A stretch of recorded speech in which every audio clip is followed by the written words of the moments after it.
I'm reading Either Or for the first time in well over a decade. Oh my god, guys, this is the best book I've ever read. It's the best philosophy book. It's the greatest piece of literature. It's the best book I've ever read. So, welcome to the first of several videos where I reflect on Either Or, where I discuss my favorite things about Either Or. Welcome to ah, a series of impromptu therapy sessions. Walking out on center circle. Both of you can just fade to black.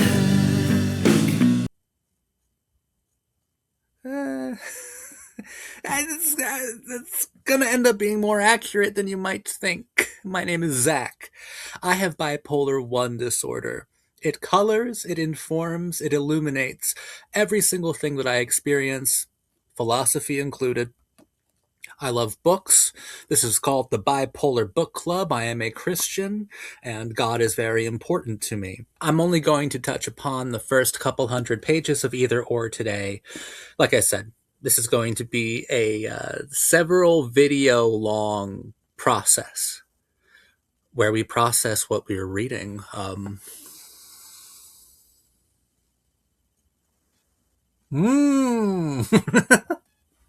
I like to approach philosophy in a candid sort of way, conversationally, without any, you know, self importance or self obsession. I want this to be an enriching environment where maybe some other people who have mental illness can come together to discuss philosophy that can be confrontational, challenging, and ultimately rewarding. So Either Or is split up into two parts. The first part is written by a person called A. Kierkegaard loved to use fake names, pseudonyms, when writing. The first part of Either Or, he uses the name of A, and the wild story of finding these papers in a fucking cabinet that he bought. Or an escritoire, because I know what the fucking escritoire is. Is it just an abattoir? It's escritoire. It's a desk. It's essentially just an antique desk. Okay, cool. See, this is the kind of philosophy rundown we do. I want these videos to be very sensitive, pretty emotional, and very upfront. And speaking of emotional, A is of the aesthetic experience of life, within the aesthetic stage of life. And oh man, I felt like I was being attacked during this read. What I just read, I feel like was attacking the person that I was less than a year ago.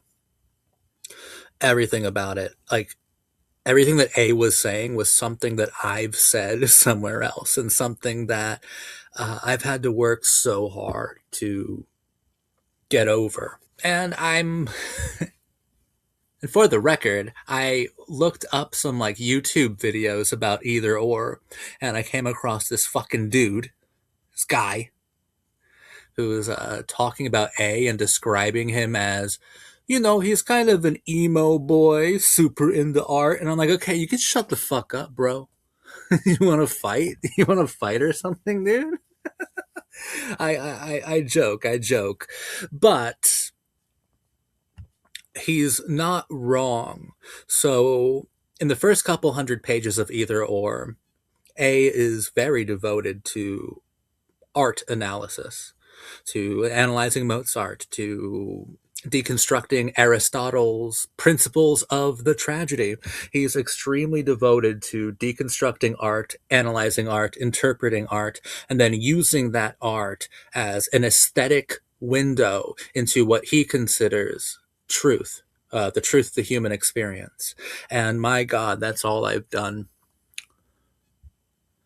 for as long as I can remember. You may not know me from any other YouTube channel, but I have other YouTube channels where I analyzed, most would say overanalyzed art, and would often claim to use that art to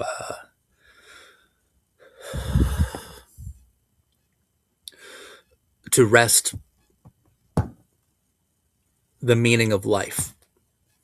Constantly convinced, I was always convinced that art could best approximate the meaning of life, because perhaps the meaning of life, from my perspective and from A's as well, like I saw this stuff written out here. It was a wild experience. Like A himself, like I thought that art could best approximate the meaning of life, because the meaning of life can only be viewed, I think, through representations or through reflections, which is exactly what art as a spectacle, or art uh, as a narrative is. Art as an idea, art as a sensation, is the reflection of emotion, the reflection of anxiety, and the representation of sorrow, the representation of tragedy, the representation of love, a representation upon representation upon a representation, relational to the audience, who Kierkegaard would describe as a fellowship of the buried dead. I'm reading this stuff here. In the first 100 pages of this book, there's like such a large amount of time devoted to Mozart, and to erotically deconstructing Mozart, to a psychosexual analysis of the erotic stages of opera as an art form, using Mozart as the subject, as the ultimate subject of the analysis itself. I'm sorry, I'm kind of stumbling over my words because it like felt so fucking personal, bro. It like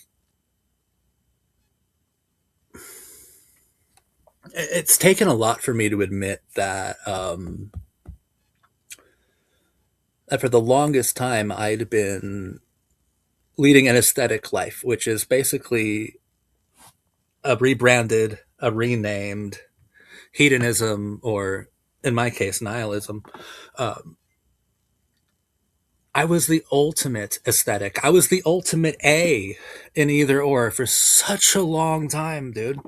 And it took such a long fucking eternity. It felt like an eternity to get to the ethical, to get to Judge Wilhelm, to get to the ethical stage. I was stuck in the aesthetic stage, just convinced of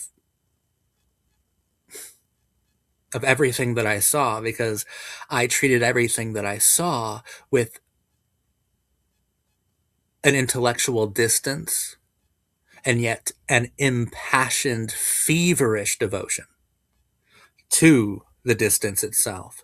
Meaning, I would have been part of the audience, part of the fellowship of the buried dead, part of the community of the dead, being the audience, watching art, and being so sure of the vapid, of the meaningless, of the immediate, right? Of certainty, because the distance that art provided, I mistook, I misattributed to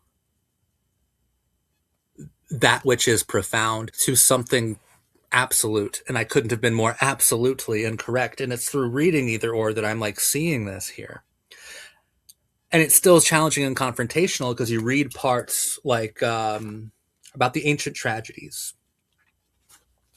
And A is still laying down amazing insight. Ancient tragedies, reflection in the modern, where A is deconstructing modern tragedy as it relates to ancient tragedies of the Greek variety, of the Aristotle view, the Aristotle school of tragedy, and uses his art criticism to really amplify the differences between aesthetic tragedy and ethical tragedy. And this is where I felt so fucking attacked.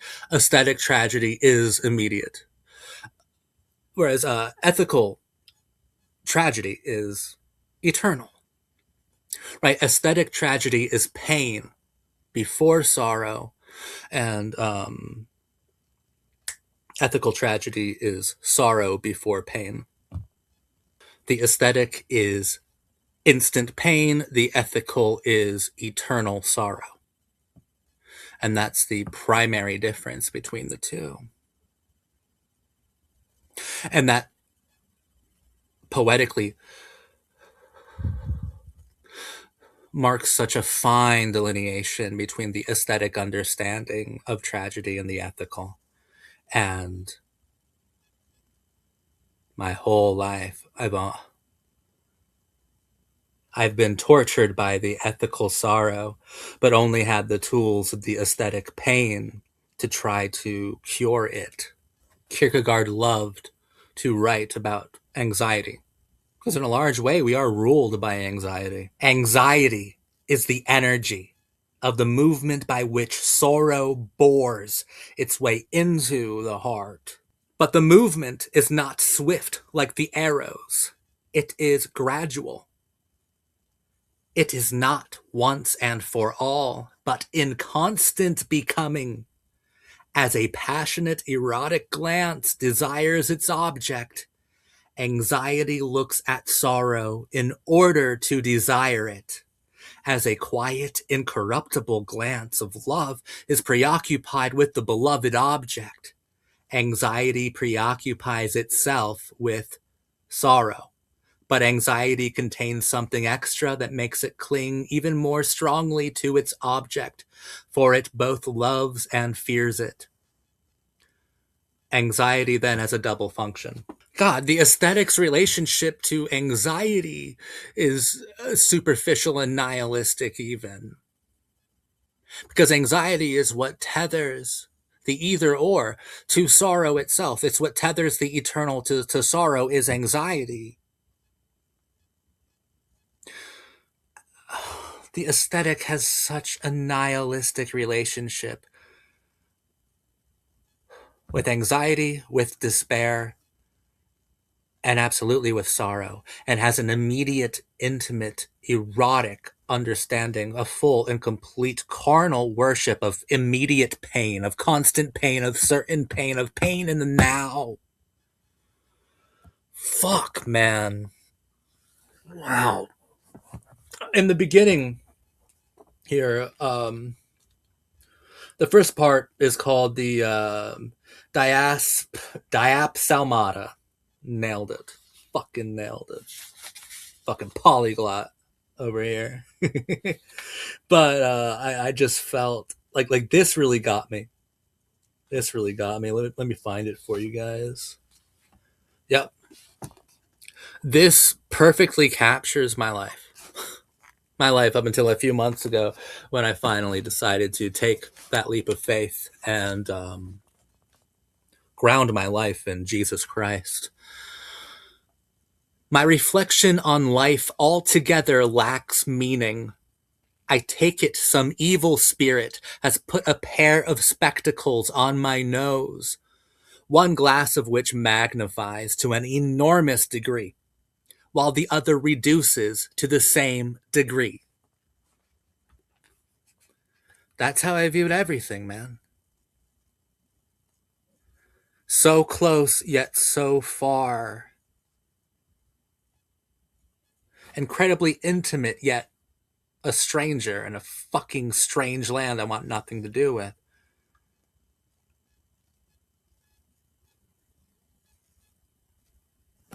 That defines like every relationship I've ever had too. I feel so close to the person, be it a lover, be it a friend, hell, be it an adversary. I feel so close to them and yet impossibly far away. And that it's not like a fixed thing, like Kierkegaard is saying there, like it's constantly moving in and out of focus, get closer and closer while I get farther and farther and farther.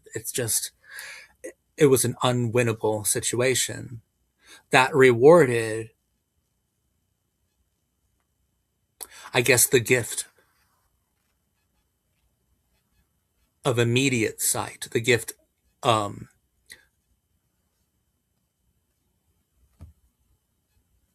of blinding sights for starving eyes.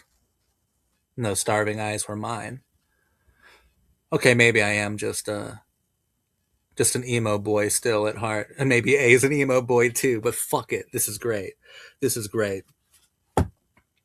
Also, in the beginning here, you have I think, one of the most famous passages from this entire book.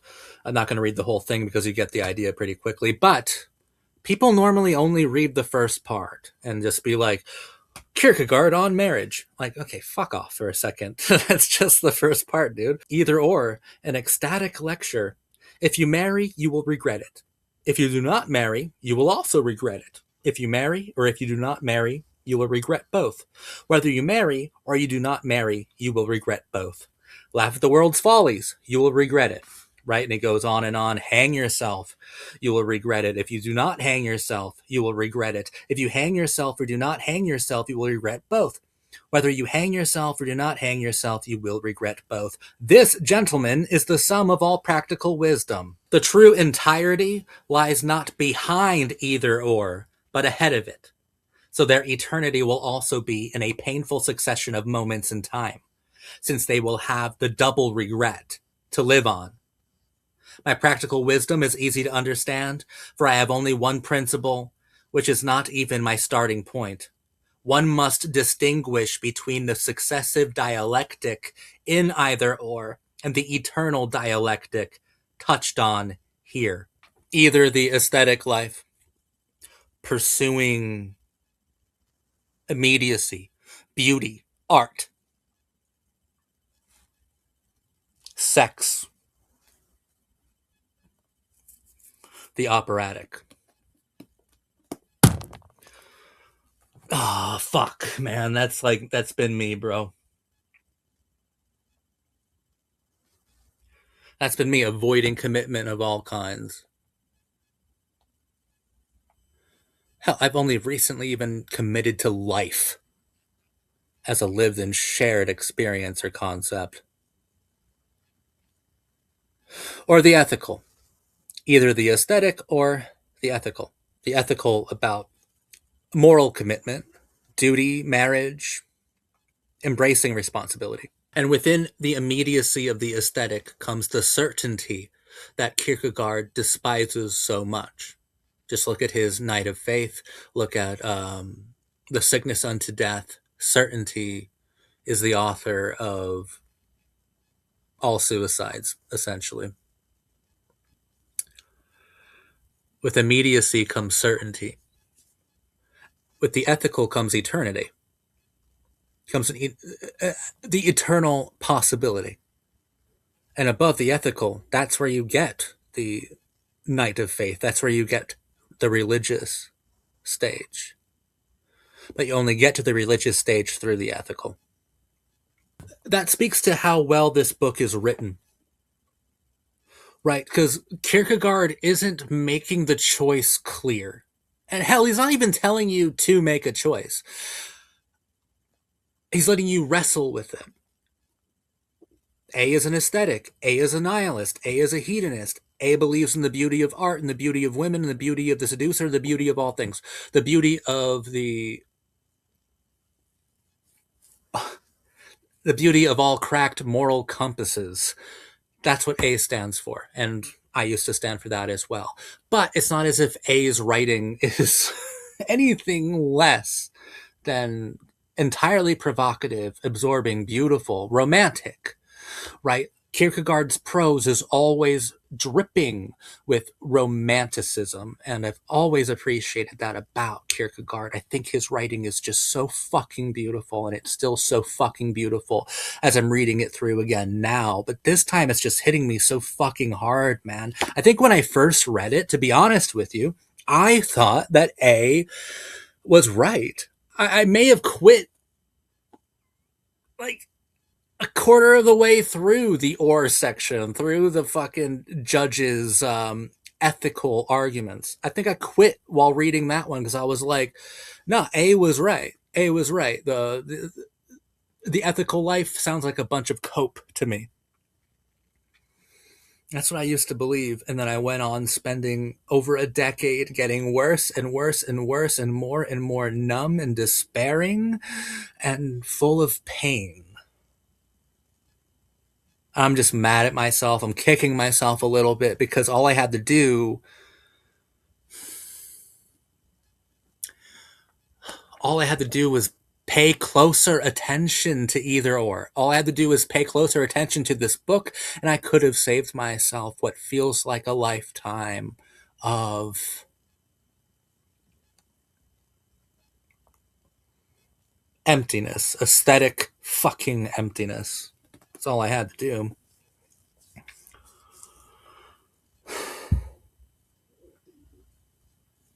And of course, as a bipolar book club, we can have bipolar interpretations of either or, manic depressive, either or. No matter what you choose, you will regret. We could view the aesthetic as a philosophical examination of mania or hypomania, and the ethical as depression. Because it's not as if both options here that Kierkegaard presents us are entirely balanced. And I believe that all bipolar readers will appreciate, maybe not my hair today, but all bipolar readers will appreciate the all the different facets that comprise the emotionality of this book, of this philosophical work, all the different emotional facets. Because it does feel like we are going from pole to pole within Kierkegaard's philosophical map, right? Just like we go from pole to pole there and fucking back again emotionally on the like emotional spectrum of the human experience through this book, we're going from pole to pole on the philosophical human experience. And that's kind of a journey that we have a vague amount of familiarity with because we've at least taken the same trek emotionally through our moods and our episodes, through our psychosis, even for some of us, myself included. Either or,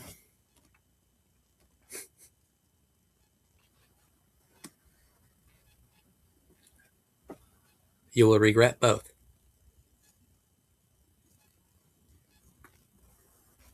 according to the aesthetic. Just like, hey man, I thought that no matter what you did, you would regret it. No matter what you did, you'd regret it. Therefore, it didn't really matter what you did. Kiss her or don't kiss her, and you'll regret it.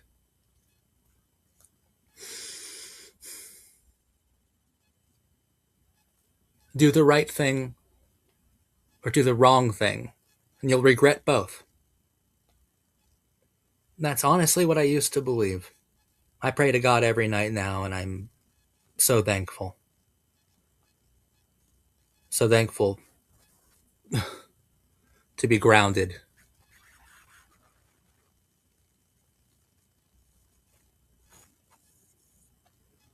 in the largest possible thing, in the largest possible love. This is just the first of many videos about either or. Uh, I think the videos are only going to get more sensitive, more emotional as we go through it. Honestly, it's an extremely moving work of philosophy that if you relate to me at all, like if you're from some of my older channels, you might be, you might not be. If you relate to me at all, then you will feel attacked by this book. And it's a funny kind of confrontational quality because it's not parodying you. It's not parodying the aesthetic. A is not a self parody. A makes good points still. It's easy to see where the postmodernist, where the nihilist, where the aestheticist, it's easy to see where A, where me, and where you were coming from for all those years. But it's also really sad and pitiful to revisit And it makes you swallow some bitter pills about art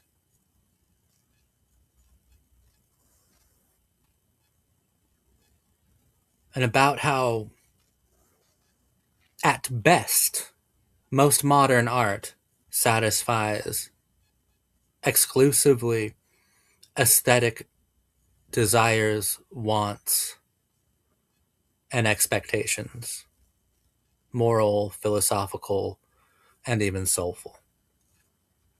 Either or is fucking phenomenal, man. It's so fucking good.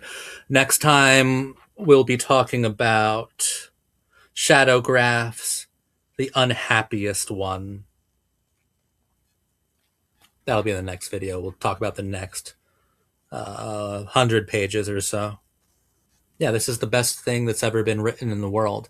And I remember parts of this book. It's only going to get better. I remember The Seducer's Diary very well. This book is saving my life. Bye for now. Thanks for watching me.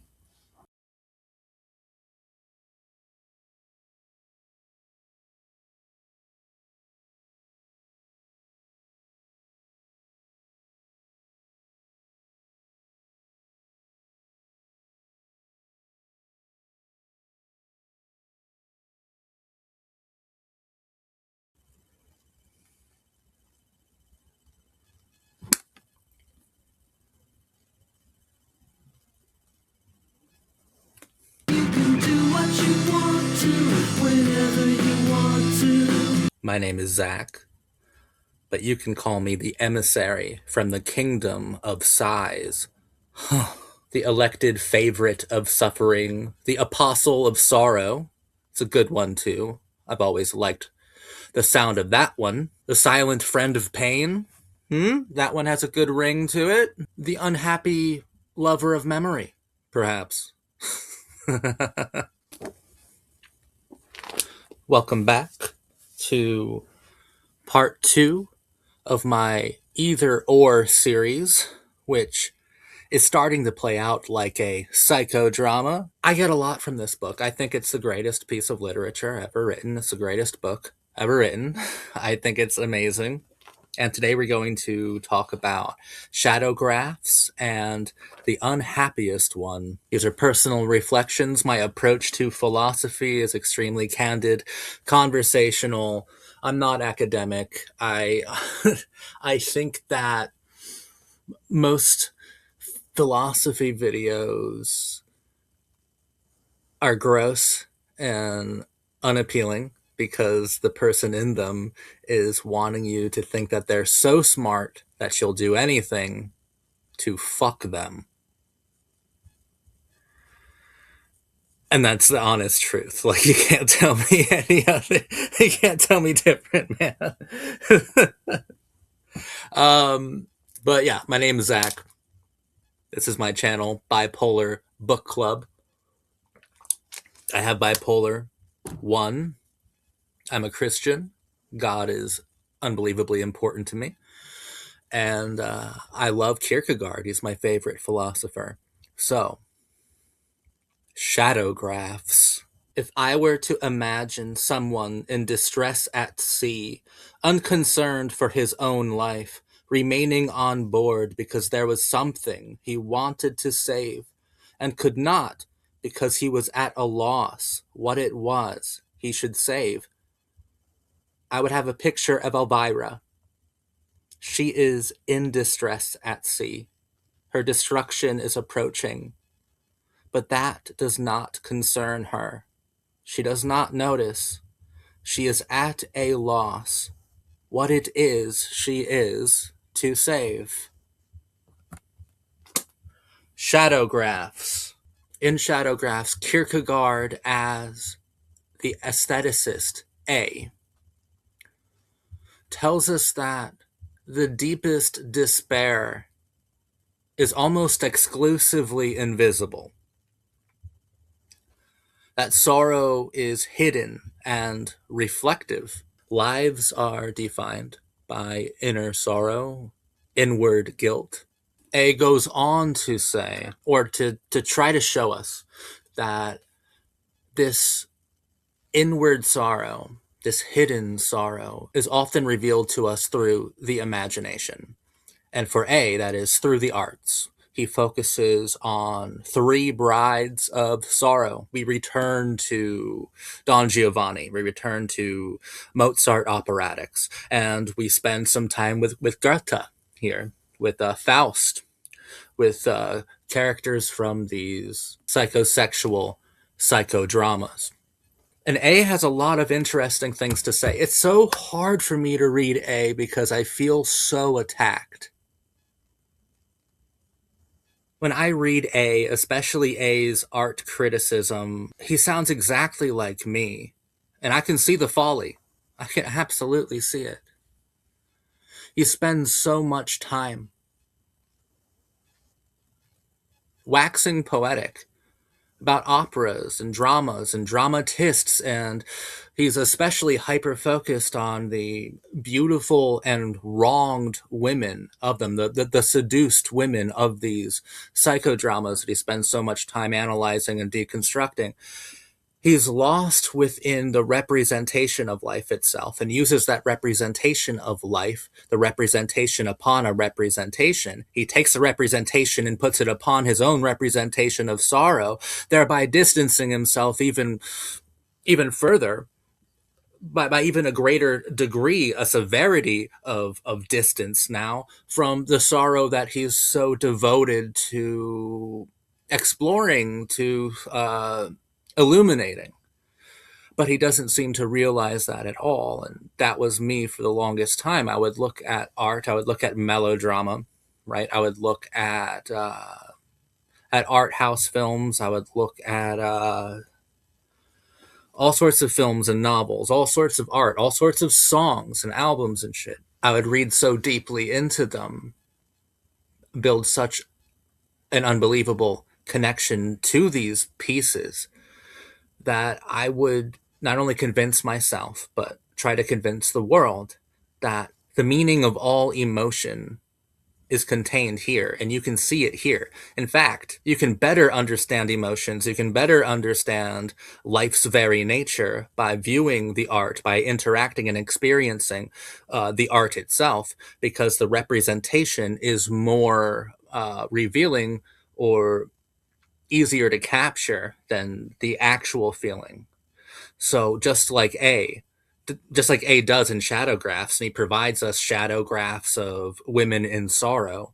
I spent a very long time reviewing, analyzing, deconstructing, criticizing art, and showing kind of shadow graphs of things that I felt were important, of my own sorrow, of my own guilt, of my own fantasies, or my own romantic philosophy. Shadow graphs of them in a multitude of different beautiful women, mostly playing doomed, tragic, postmodern brat type of characters. That's what I would do, right? And I believed that the representation upon the representation upon the representation was more relational to my soul, because I was so intimate with the facile that I couldn't find the surface. I was in too deep. I was drowning and I had no clue that I was, because just like A here, I I think I made a lot of good points back when I was doing that sort of art criticism, but what A doesn't realize, but what I realize now that I'm leading a more religious life, a more religious stage of my life is in progress. I can see that what I was doing was just being so fucking lost and getting even more lost. A night in the woods searching for a sparrow he can no longer find, and now he can't find his way back. That was me. That was absolutely me.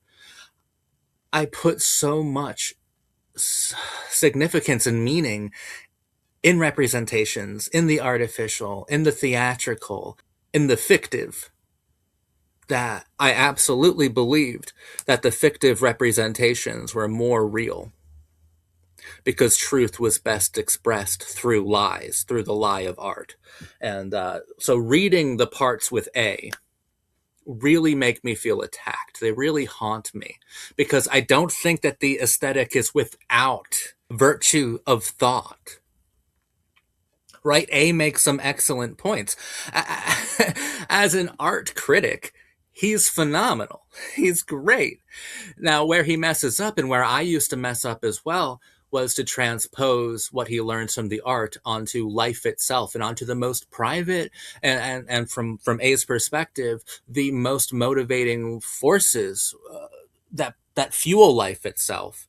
For A, it is sorrow, and for most of us, it is sorrow. But it's also, I think, really rich for an aesthetic to be talking about the importance of sorrow, when even A, in the chapter about ancient tragedies and the modern, admits that sorrow to the aesthetic, to the modern, is only known secondhand. Oh, okay, so that might explain why he and why myself, me, we were so devoted to artificial artistic representations of sorrow, because everything is secondhand for the aesthetic, or at least for the modern, and in my case, the beyond postmodern, the ultra modern.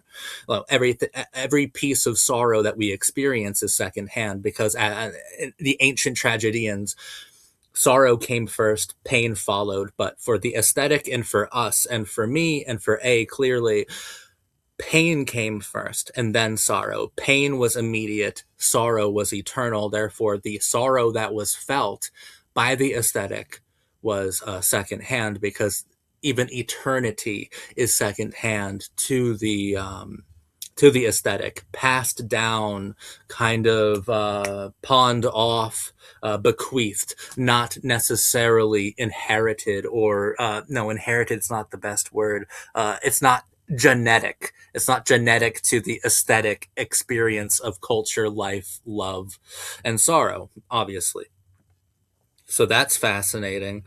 Okay, so if A is already cognizant of the idea that, and I guess I was too, right? I was a big Guy Debord Society of the Spectacle believer for a very long time, that life had been replaced by a series of representations upon representations, relational only to representations, essentially. I think I'm adding the relational bit, but I think it adds a lot of texture to Guy Debord's main thesis there. But that's what I used to believe for a long time, and that is the ultimate aesthetic wet dream, right? That's the ultimate aesthetic worldview. And A is absolutely involved in this. But this doesn't necessarily take away from his shadow graphs, because within his shadow graphs, I don't know how much we're going to learn about sorrow through his shadow graphs, through the three brides of sorrow. I really don't know how much we're going to learn from Elvira and from Margaret. I don't really know how much we're going to learn about sorrow from an aesthetic, right? From A. Everything that we learn about sorrow through A is suspect. But what we're going to learn through Elvira, through the Three Brides of Sorrow, what we're going to learn, right, is what A is projecting onto these three seduced, defiled, damaged, used up women who are almost fatalistic romantics. We're going to learn a lot about A and about the aesthetic worldview by how much, in his own way, A sorrowfully deifies these women. Maybe, yeah, definitely sorrowfully deifies these women, because he uses them as deifications of sorrow itself, right? As like the best representative of that which is most private and most human within his kind. So that's exactly what he's doing. So, what we learn most through the Shadow Graphs chapter is not necessarily sorrow as some universal eternal. We don't learn those sorts of things from A. And if you are learning those things from A, you have to remember that A A is not the hero of this philosophical argument, or at least he shouldn't be. If he is for you, then you have growth to do, and that's kind of the whole point of this book anyway. So strap in; it only gets better from here. What we learn from A is what the aesthetic desires, and not what tortures the aesthetic, but what the aesthetic wishes tortured him. A wishes he was familiar and intimate with sorrow, and not just pain. A wishes that these women were truly divine, truly saint like, and not just emblematic of this recursive representative form of secondhand sorrow, of operatic sorrow, which is all based on erotic stages. I think that through the shadow graphs, A betrays himself, and we can see the true vulnerability within A. As an unreliable narrator, we can truly see that in A, there is this want and this spiritual absolute void. And we can see in each of these brides of sorrow that he deconstructs for us. I think we can see what really stirs his heart most. And we can also see that it's not Don Juan or Don Giovanni or Faust that A relates to most. It's these wronged women. So, like, what would the aesthetic feel so wronged over? What would the aesthetic feel seduced and then discarded by? Well, it would have to be the religious. It would have to be the meaning. It would have to be the ethical, which is why he seems to have such a knee jerk, aggressive reaction anytime the ethical kind of introduces itself to his arguments. I think that he sees himself as this, in a twisted way, as a young woman who was seduced by something much larger than him, and he sees the convent as the auditorium, as the opera stage, as the symphony.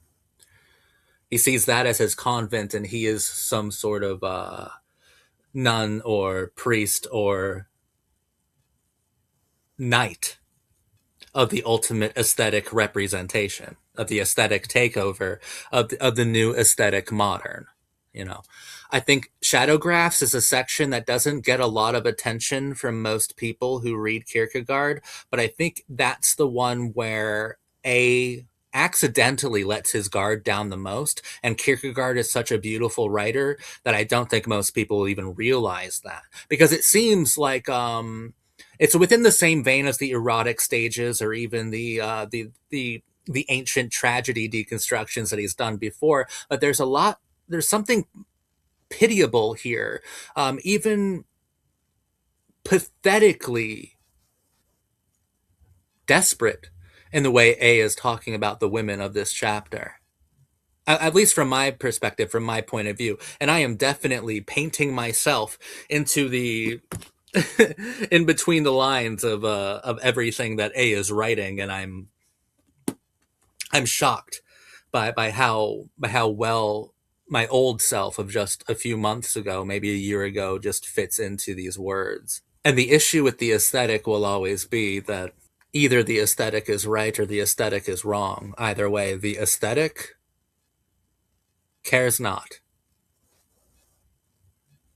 The second we're going to be talking about briefly is the unhappiest one. It's a rather short chapter. It's pretty funny. It's sardonic. It's ironic, and I think it has earned its place as one of the most memorable passages from Kierkegaard. One of the most memorable pieces from Kierkegaard. For Kierkegaard, the unhappiest one is the one who must keep living, but with no past in reality. He cannot become old, for he has never been young. He cannot become young, for he has already become old. In a way, he cannot die, for he has never lived. In a way, he cannot live, for he is already dead. He cannot love, for love is always in the present, and he has no present time, no future, no past, and yet he is of a sympathetic nature, and he hates the world only because he loves it. He has no passion, not because he lacks it, but because that same instant he has the opposite. He has no time for anything, not because his time is taken up with something else, but because he has no time at all. He is powerless, not because he lacks strength, but because his own strength makes him impotent. Now that truly speaks for itself. The unhappiest one. The scariest thing about the unhappiest one is that all of us who've ever experienced melancholy relate heavily to that class of people who Kierkegaard would describe as the unhappiest ones.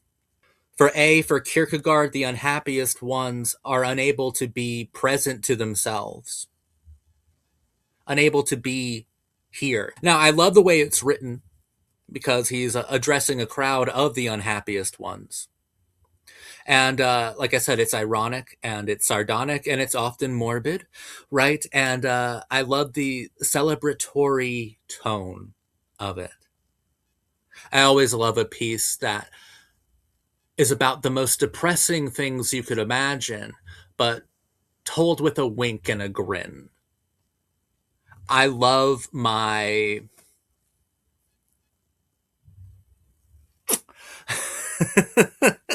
I love my depression tongue in cheek. And that's what Kierkegaard gives us with the unhappiest ones. And here, even, I think that A is coming apart at the seams at this point.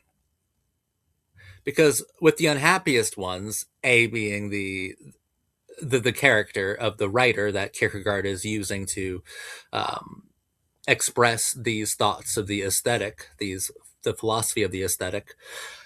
I think that this is equivalent to the guy telling a joke but crying on the inside. I think that this is just like at the beginning, one of the most famous parts of this whole book during the introductory chapter. A fire broke out backstage in a theater. The clown came out to warn the public. They thought it was a joke and applauded. He repeated it. The acclaim was even greater.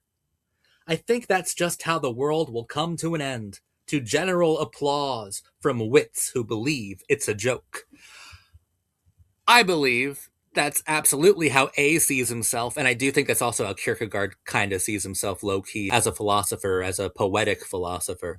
I think that that's exactly how he sees himself as a clown, telling the entire world that the universe is on fire, and they just applaud him for it. I think that's how A sees himself, especially when he's writing something like The Unhappiest One.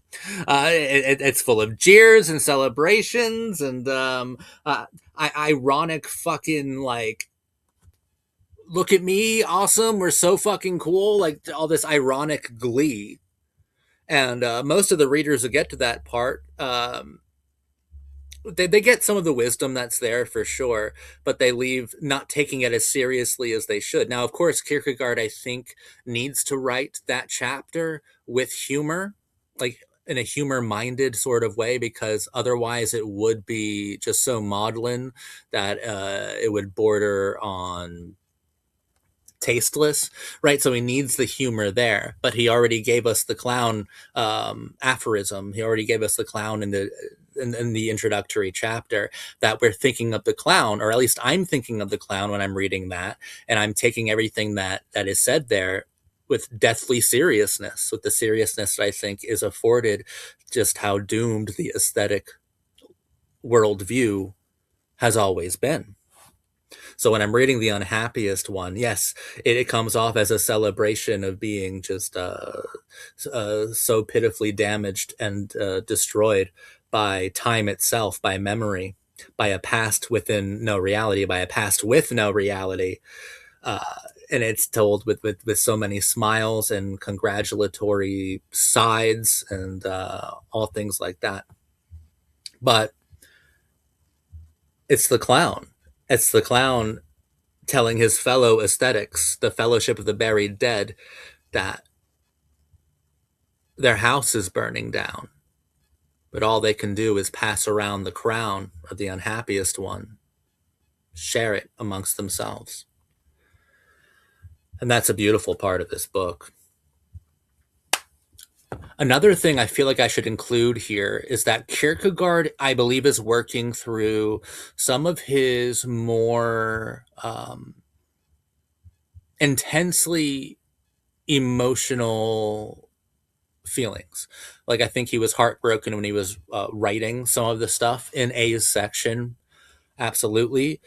This would have been around where Kierkegaard epically fumbled a baddie named Regine Olsen, right? And broke off an engagement with her. Kierkegaard fiance. Regine Olsen. Look at me. I'm so fucking smart. I knew it. I knew the name of Kierkegaard's fiance. That's either me being wicked fucking smart or wicked fucking nerdy. I'll let you decide, dear viewer. Dear community of the dead, I'll let you all decide. But I do think he's working through a lot of heartache through A. And that's why I think some of A's stuff is so vulnerable, especially the Shadow Graphs chapter and the Unhappiest one, like I've covered here. These two sections that we covered today, I think we're seeing not only A come apart at the seams, but Kierkegaard kind of method right a little too deeply. I think we're seeing a lot of Kierkegaard's angst here, a term that he himself coined. I think we're seeing a lot of angst from Kierkegaard in A's section, and it's pure angst. He had every reason to feel the way that he did. It makes for such a hypersensitive and unreasonably emotional experience, and it's just firing on all cylinders, and it's hitting me in every fucking part of my heart. It's the greatest book of all time. This was the second video in a several video long series that I'm calling an impromptu therapy session that you're invited to. My videos about either or, I think, take on the form of psychodrama, which I'm perfectly comfortable with. I hope you enjoyed this video. Next time, in the next either or video, we're going to be spending a significant amount of time with crop rotation and the seducer's diary. It's going to be a good video. Thank you so much for watching this one. It means the world to me. I'm Zach. Bye for now.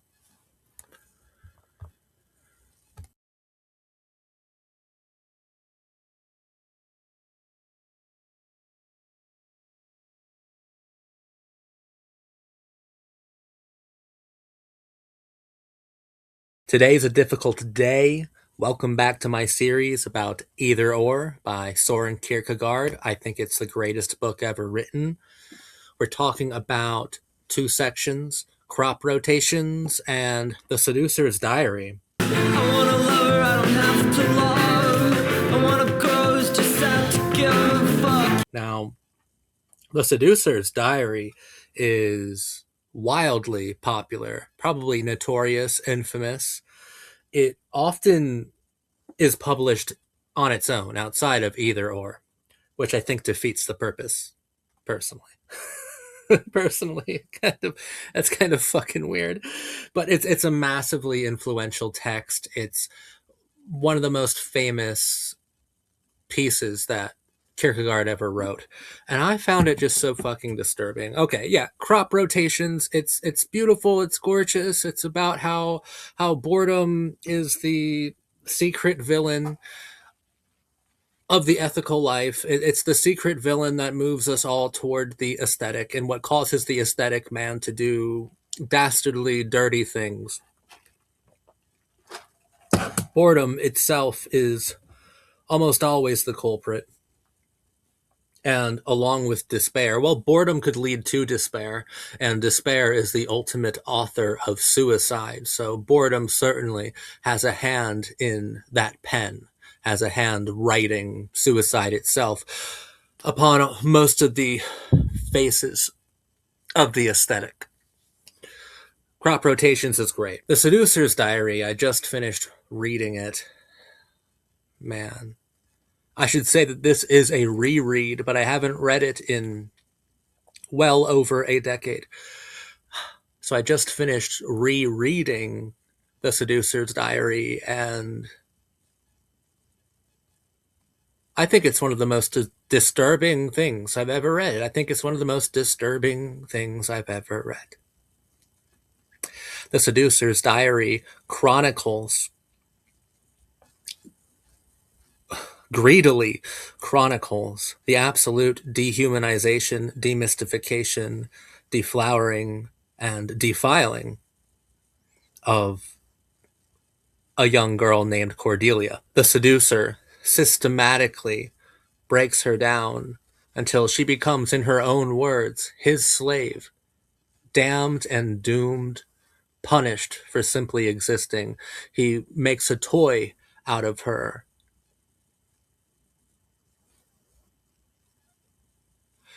He makes her lower than his pet. And while doing so, since this is his diary, we are inside of his worldview. And in his worldview, he romanticizes her so easily. He romanticizes every moment so beautifully. He makes a ballet out of his seduction. He makes a ballet out of it. The tone is cold, intelligent.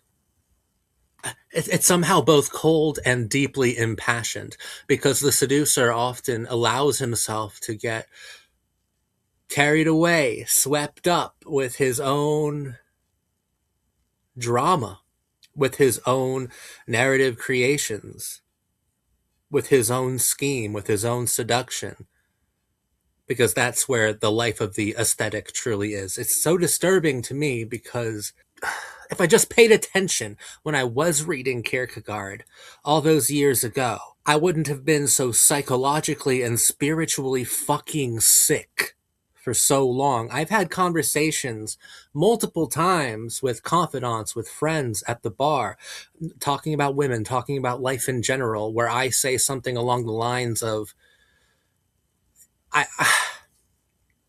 I survive for so long in this way because I treat everything like it's a cartoon.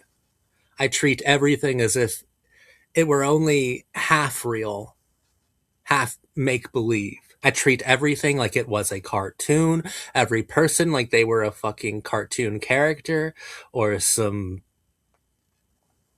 embarrassing mascot for a dead brand. I treat everything as if it were basically nothing, or a sandbox full of narratives, full of women to hit on, full of drugs to take, full of ways to almost die, ways to cheat death. Like that's how I that's how I kept operating for so long. That's how I kept getting worse and worse, more psychologically and spiritually sick, with the biggest smile on my face, grinning from ear to ear. That's how I managed. And it was deeply aesthetic. It was the void of the aesthetic. That's what the Seducer's Diary revealed to me more than anything, especially on this read through, through the erotic stages where we're analyzing Mozart's operas, from shadow graphs, all throughout A's writings. We're kind of always distancing the emotion from the passion from the subject from the writer. Every time that A is able to talk just all encompassingly, seemingly, about love and eroticism and philosophy, he can only do so through fictional characters, through characters upon a stage, or through pieces of music that he's heard. That's the only way that he's truly able to capture what he deems to be most necessary, the passions and emotions that he deems most necessary to life itself. The life itself's most vital ingredients can only be understood to the aesthetic through fictional representations of those vital ingredients. And that was me, man. I spent so long, uh, analyzing film, television, music, books, so long doing that I'd get wrapped up in the characters. And I would distance myself from my own real life. Like I had more emotional investment in Pedro Almodovar or Wong Kar-wai films than I did in my own life. I was able to look at cinema, for instance, as truly representative, as the ultimate representation upon representation upon representations. I was able to view cinema as the ultimate expression of life itself. And there's such a great distance there. Whereas if I were to have looked at my own life in that time period, it would seem less real than the art. The art would seem more real than my actual life. So I had distanced that. And if you add distance upon distance upon distance, just like Kierkegaard would say, in The Sickness Unto Death, that the soul is relational to all of the relations, relating to each other, relating to themselves, like representations upon representations. The more distance, the more relational that my life got to relation itself, the more removed I was from the experience of life. Whereas I can live so intimately within the art that I was analyzing, and that added a new psychopathy to my lived experience that I had to deal with for a very long time. I would treat romance not to the same severity, nihilistic aesthetic severity as The Seducer and The Seducer's Diary, or as A in general, but like pretty damn close, I would say. I could mythologize a woman very easily. And in that same moment, I could fantasize about deicide philosophically. Like I could do so many things in my mind when I would think about women, think about love, think about passions, think about emotions, think about like the meaning of life. It was all informed by distance itself, which is the ultimate void of the aesthetic. My life was dominated by an aesthetic void for so long. And if I had just paid attention to fucking Kierkegaard over 10 years ago, I wouldn't have gone down this nihilistic path that stemmed from existentialist philosophers who did not do enough to shield me from nihilism itself. Like they didn't do enough. Kierkegaard is moving mountains here, I swear to God. So when you're reading The Seducer's Diary, I find it such a when you're reading The Seducer's Diary, I think you will find it very, very disturbing, especially when reading it in our modern age, right? Depending on how pessimistic you are, you might say, well, this is basically what dating life has become. These are the rules of attraction, so to speak. And I do sense a bit of Bret Easton Ellis here, that the Sean Bateman pathology and psychopathy is alive and present within The Seducer's Diary. I wonder if Bret Easton Ellis ever read The Seducer's Diary, what he thinks of Kierkegaard, because basically The Seducer's Diary, it makes the rules of attraction look like a punk bitch. It really does. And I love this book. I think this is Bret's best book. The Seducer's Diary, on the other hand, is 10 times more disturbing because Kierkegaard, well, not only is a 10 times greater thinker than Bret Easton Ellis, but let's take Bret off the table. I just wanted to draw that parallel for funsies. Kierkegaard gets so into the worldview, so into the POV, into the philosophy of the seducer, and it was tapping into certain ways that I would look at like certain women, right, and then look at or try to devise ways to I suppose seduce her. That's such like a strong word. Devise ways to hit on her or to make her think I was something larger than myself, and I could do that by making her larger than herself, right? There's so many parts in here that I think are deeply moving when the seducer talks about how it's a whole other thing entirely. Like his main goal is to not simply like poeticize the girl, but poeticize himself within the girl, make poetry of himself from the girl's sculpture that he's making inside of her. Like there's like that's fabulous, because this isn't just a like seduction of eroticism. That's simply a part of it. Kierkegaard's showing me that aesthetic seduction in our ultra modern world still is at its heart, at its black heart, it's about dehumanization. It's about feminine demystification. Well, it's about the process of deification and then demystification. That's why I brought up like I related to that a little bit, like by deifying certain women and like making of them statues in your mind, making of them divine relics in your mind, and then going on to like by seducing that, you perform a certain deicide on that concept in your brain. So over and over again, you are erotically, sensually, intimately committing uh, a seductress deicide over and over again, and over time that becomes a genocide of all the female gods, of all the divine feminine that kind of make up part of your soul, which can in turn make you so spiritually sick that you find it insufferable. I think that that's like just so disturbing to me. Maybe because I really got into that mindset.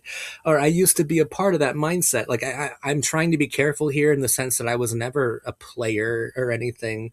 I've seen people try to liken the seducer's diary to like who used to be called pickup artists a decade ago, or I guess looks maxers now. I have no idea, but they try to align the seducer's diary with every new trend. I would just align the seducer's diary with the aesthetic worldview, which the aesthetic worldview has been the dominant worldview at least since Kierkegaard's age, and it still is now. But I don't want to be confused with anyone who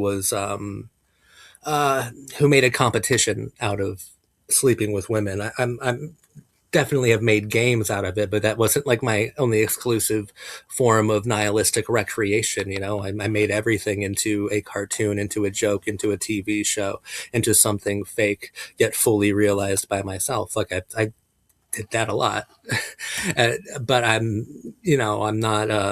I was never a player or anything, but I have definitely been guilty of the seducer's worldview in the seducer's diary, which makes me feel attacked in a way that's way more invasive than I felt throughout the rest of reading this book. Throughout the earlier parts, I felt like the seducer was invading upon me. I felt like the seducer was assaulting me in a couple different ways while I was reading his diary. And then you realize that it's less of a fever and more of a mirror. I I hated the seducer because I understood him so much. Kierkegaard makes it easy to understand the seducer deeply, which is what is one of the pieces like most lastingly disturbing effects. The way that Kierkegaard used this as the ultimate example, or to truly drive home the point, because he's driven it home before. He's made his case against the aesthetic lifestyle, ironically through morbid irony, right? Through morbid humor, and excellent insight throughout the books and letters of the sections with the aesthetic. He's done that over and over again, but just to really drive it home and knock it out of a park, the park, and to like knock this point into the stratosphere, the seducer's diary really nails everything that's wrong with the aesthetic worldview, everything that's wrong with the aesthetic lived experience. And it comes down to that distance. It comes down to how dehumanizing it is. And then why is it like the aesthetic kind of knows what he's doing is wrong, but he sees himself as a tragedian almost, or as a great romantic poet or romantic hero of the ancients. He sees himself in this kind of delusional place of grandeur. He certainly sees himself that way, and goes on to dehumanize Cordelia, which is such a beautiful name. Goes on to dehumanize Cordelia. I fell in love with Cordelia while reading this and realized that I was also a part of the problem, obviously. But but why doesn't okay, what I'm trying to say here, it's second nature for the aesthetic to dehumanize the object of his affections, the object of the representation of his affections. It's easy for him to dehumanize Cordelia because he himself has dehumanized himself. He is the walking epitome of dehumanization. He's the walking definition of dehumanization. He is so distanced from actual human connection, from the actual shared experience of the human condition. He's so distanced from that. He's alien to it. He's been alienated from it. He's dehumanized. He is terrible. Like the aesthetic void is losing your humanity. So dehumanization is so easy for him to perform because, according to his worldview, the human experience itself is ruled by dehumanization. And when you have concepts like romance, feelings like pathos, existing within a world of aesthetic dehumanization, then those kind of take on terrifying properties.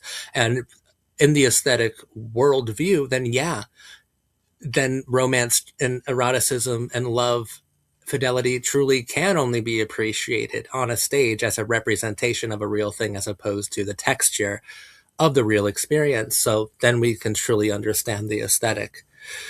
He's dehumanized entirely. The most value that he sees anywhere is in art forms.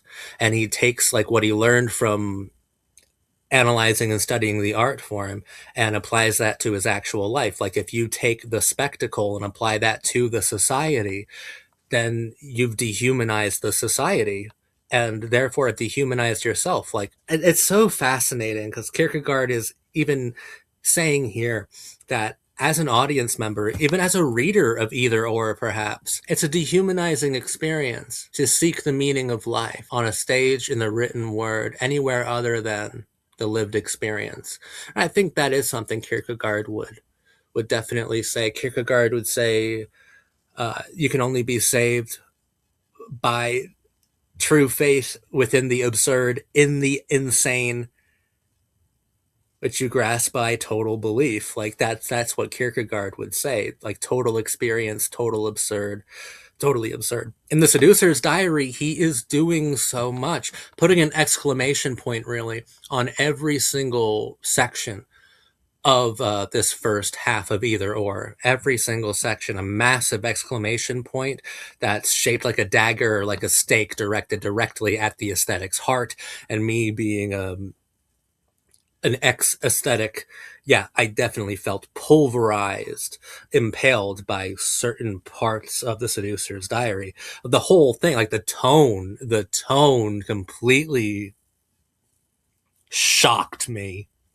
So fucking scary, bro. Like it's a fascinating work. It's a fascinating work. To tie this into crop rotations, which is the other part that I read for this video, part 3 of my either or analysis. Boredom definitely seems to be the watchword. Boredom certainly seems to be what the seducer is so terrified of experiencing. Then he'd be left with nothing, no stimuli, just the void, just the aesthetics void. The seducer here is truly terrified of actual human commitment. He prefers, okay, he prefers to be a detached spectator of life. And that really strikes to the core of what I've been saying in this entire video. That I think that the aesthetic life, the ultra-modern world, is so alienating that it dehumanizes almost all of us, making us feel more comfortable as detached spectators of life. But then we treat the other players in the human experience as archetypes, as characters, as playthings, as toys, as opportunities to have our heroes' moments or lovers' quarrels or like our big theatrical, operatic, cinematic moments. And we use them to achieve those things. And sometimes it's mutual. Sometimes you're both using each other to attain a sort of aesthetic enlightenment, which of course is only temporary and crescendos as does the climax of any sort of opera, play, or film. The ultramodern world has made us all less than human. The aesthetic life has made us all less than, other than human. The Seducer's Diary fucked me up. I thought it was, yeah, brilliant. So dark, so twisted, and so disturbing. And such a brilliant way, such a powerful way to close the first half of either or, to close the aesthetic worldview of either or, because now we're going to go to Judge Wilhelm and be analyzing, interacting with, engaging with the ethical life. And my God, The Seducer's Diary, it makes you feel existentially nauseous, specifically of the aesthetic worldview. There's no possible way to read The Seducer's Diary and not want to never be able to see yourself in that worldview, in that narrative, in that POV. I want nothing to fucking do with the seducer, man.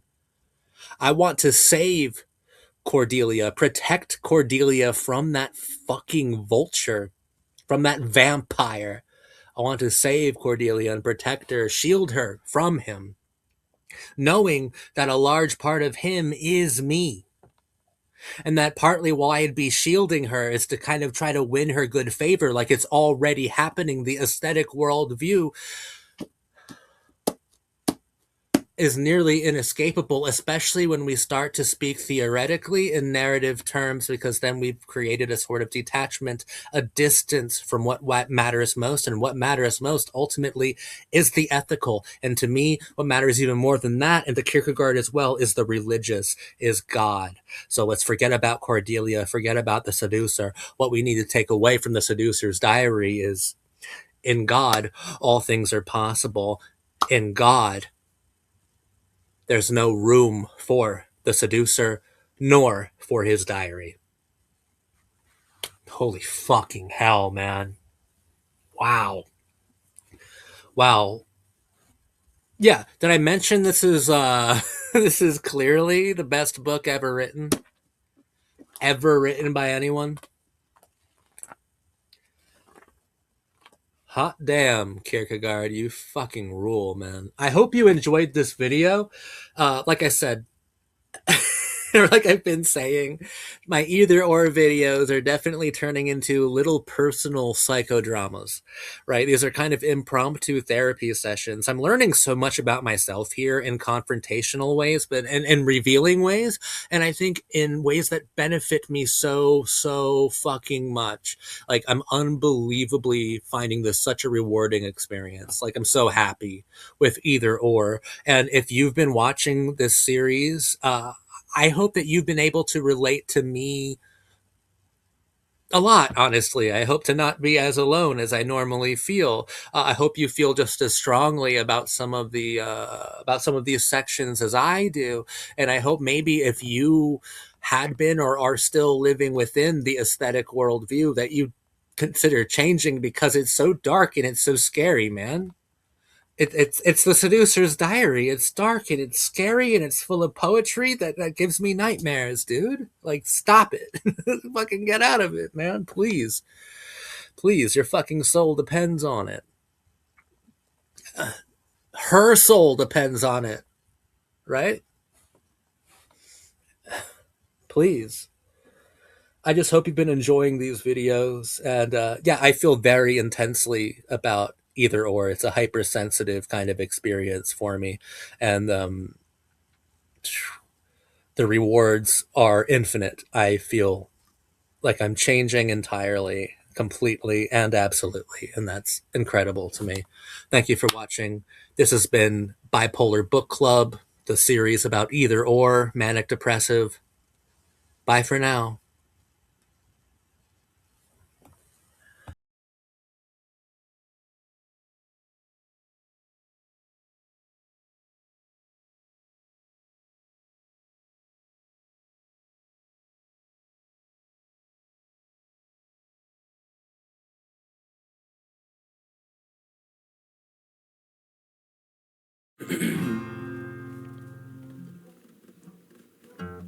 I'm in love with the world through the eyes of a girl who's still around the morning after. My name is Zach. Welcome back to my series about Soren Kierkegaard's Either Or, my favorite piece of literature ever. This thing is actively changing my life, shaking me To my core, I'm loving it. So, today, we enter into the ethical with the aesthetic validity of marriage. So, everything we've covered up to this point has been by the aesthetic. And it's been wonderful. It's been highly confrontational. I have felt attacked. I'm sure you have felt attacked as well for our sensibilities, for our devotion to art, to beauty, for these things that we thought were virtues, but in actuality just fueled the emptiness that is the cause of our moral rot. That's at least how I've felt. Okay, I'm putting it on you as well. I'm not in this alone. Now we're going to the ethical. We're going from the immediacy of the aesthetic to the eternity of the ethical stage of life. And in the ethical, we are introduced to a new pseudonym, to a new character in this duel between philosophies. We are with Judge Wilhelm. Now, Judge Wilhelm, I think, has such a strong voice. I'm going to be honest with you. When I first read this over a decade ago, I quit the book at some point in the middle of this section because I was like, you know what? I was probably 21 or 22, if that. Actually, I may have been younger. I was like, you know what? The ethical is a bunch of cope. It's a bunch of bullshit. A is right. It's just a difficult pill to swallow, and also he spoke beautifully because he did speak beautifully, at least to my sensibilities. And now I can see through it, through the facade, into the spiritual sickness that the aesthetic life nurtures, fosters, and projects, and has been doing so since the dawn of fucking ideology, psychology, and philosophy. The aesthetic life is oh my god, I was the ultimate aesthetic. I don't think you understand this. I was the ultimate aesthetic for the longest time. And if I had just continued with Kierkegaard, if I had just paid closer attention to either or when I first read it, oh man, I could have saved myself a lot of therapy bills, to be perfectly honest with you. But I definitely think that this is where I quit reading it the first time because I was like, marriage? About the validity of marriage? Okay, unk. We didn't say unk back then, but we said, okay, pussy. I don't know what we said. I was never really that cool. Okay? I was never really the coolest person. But I did think that the ethical life was lacking. Now, returning to it now, yeah, like I said, the voice, the character of the judge is so powerful. And the fact that this is a letter sent to the writer of the first half of either or, and it's kind of a stern letter, and there's a decent amount of attitude, and I think a justified amount of repulsion. Like, the judge is repulsed by the aesthetics worldview, but since he comes from a religious perspective, he is, I think, genuinely, earnestly trying to change the aesthetics perception, the aesthetics POV. He's genuinely trying to change my worldview when I'm reading this. So when he's going on about how basic, how fucking ridiculous the aesthetic worldview, especially on love and marriage and first love at that, is, I feel like he's talking directly to me.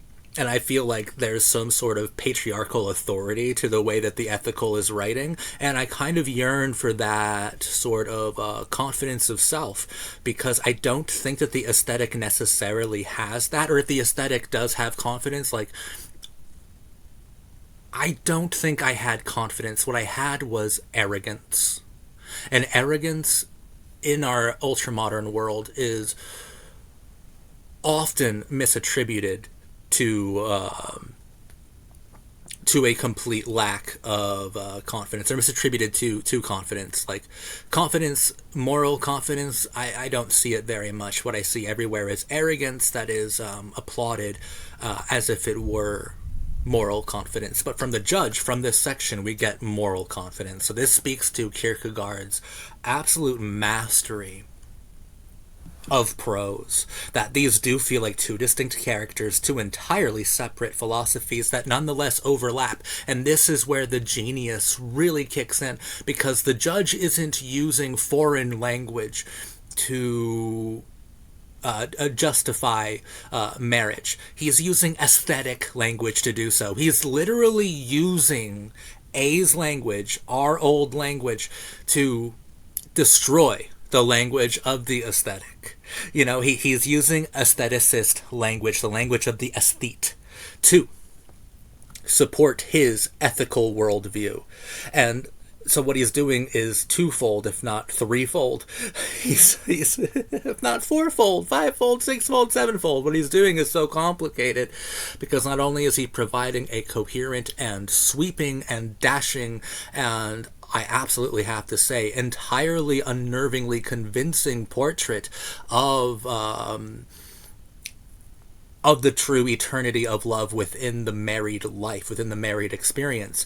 But by doing so, through using the language of the aesthetic, he is also showing that the aesthetic language is nothing but a misplaced sense of the poetic, a misplaced poeticization of the infinite, while being entirely bound to the finite. Like, whoa, baby, that's fucking awesome. That's awesome. Let me read a few passages for you. This part I just thought was brilliant. Let's spend some time on a couple passages here. Yeah, this is one of the most illuminating passages I've ever read about the true poetry found in true eternity, the true eternity of marriage. And at the end, I'm going to talk about my own wants, desires, needs. The most interesting reading is that in which the reader himself is to a degree productive. Truly erotic artfulness would be to make an impression at a distance, an impression which would be highly dangerous for the person in question, just because there was nothing from which she herself had created her object and loved now her creation. That is not love, but the coquetry of the seducer. It's amazing. Check this out. The person who loves is one who has lost himself in another, but in losing and forgetting himself in the other, he is revealed to the other. And in forgetting himself, he is recalled in the other. The person who loves is not one who will want to be mistaken for the other, whether a better or a poorer. And the person who lacks this deference to himself and to the other does not love. In general, therefore, secretiveness has its basis in a pettiness which would like to add to the cubit of its stature. The person who has not learnt to scorn this has never loved. For if he had, he would have felt that even if 10 cubits were added to his stature, he was still too lowly. A huge part of ethical love versus aesthetic love is action, is the continuity of eternity. Eternity is all about continuity. The aesthetic idea of love is all about that first love. It's all about the temporal. And the aesthetic, I can commiserate because I used to feel this way, believes that all love fades because the aesthetic views real life in musical terms, in artistic terms, so cinematic terms, all theatrical terms. And just like music, which even in here, the judge points out that, like, how art can often be facile misrepresentations of meaning's representation. So the judge says that music, the meaning provided by music fades just as it's being amplified. So it's ultimately a lesser form of providing love's eternity. But if you're an aesthetic, like, you see women, you see romantic entanglements, trysts, and situations musically, artistically, but you're using incorrect tools to do so, right? You are distancing yourself forever. Remember the glasses from the very beginning of Either Or that really affected me? Where Kierkegaard's like, I feel like I've been wearing a pair of spectacles, where one lens, there's a fucking fly. No sympathy for flies, but where one lens is magnified, whereas the other is so far away, and that's how the aesthetic experiences the world, touching from a distance, always a stranger in a strange land, so close yet so unbearably far. For the ethical, it's all about action. It's all about the continuity of the first love, of the moment. And you get that through actually being a participant, not in some sort of artist's display of love, but in God's design of love and of happiness. And this is where I feel this is one of the many examples of where I think the judge is fucking talking right to me, and I feel so fucking seen and defenseless and like, yeah, you're fucking right, man. I'm an intellectual coward. You must stop, therefore, with first love by itself. To have its true meaning, however, first love must have the naive eternity in it. He's saying that, like, you do believe in the eternal. You do, you just don't recognize it as anything other than naivety. But the eternity that is at the core of the ethical is being abused by your aesthetic worldview and perverted by it, honestly. That's the context here. Should that have ever struck you as an illusion, then you have lost everything, unless you took pains to succumb to the same illusion once again, which is a contradiction. Or could it be that your clever head has so conspired with your lust that you could altogether forget what you owed others? Could it be that you thought that, even though it could never be repeated like the first time, there was still a tolerable way out, renewing oneself by experiencing the illusion in others, so that one savored the infinitude and novelty in its pristine state in the individual whose virginal corset of illusion was not yet loosened? That sort of thing betrays as much desperation as depravity. And since it betrays desperation, it will be impossible here to find enlightenment about life. It's times like that where Kierkegaard, through the judge, is putting my existentialist, nihilistic, anarchist ass in a corner with a dunce cap on and saying, you are too smart to be acting like such a fucking jackass. Essentially. Like, you are too desperate for that. What you need is the ethical. What you need is, honestly, the eternal, and eventually, the religious. Marriage, therefore, is not the enemy of romance. It is its fulfillment, its continuation, its sequel, the continuity of first love. The first love that means so much to the aesthetic. It means so much to me. I think of my earliest crushes, or I think of, like, the first time I see a girl that I desperately want to... the judge would use conquer, and maybe that's right. Maybe that's right solely because it makes me feel so uncomfortable to put it that way, but it is essentially about conquest of emotional, intellectual, and certainly of sexual kinds. And that's not simply a misappropriation of romance, of love. It's a perversion of it.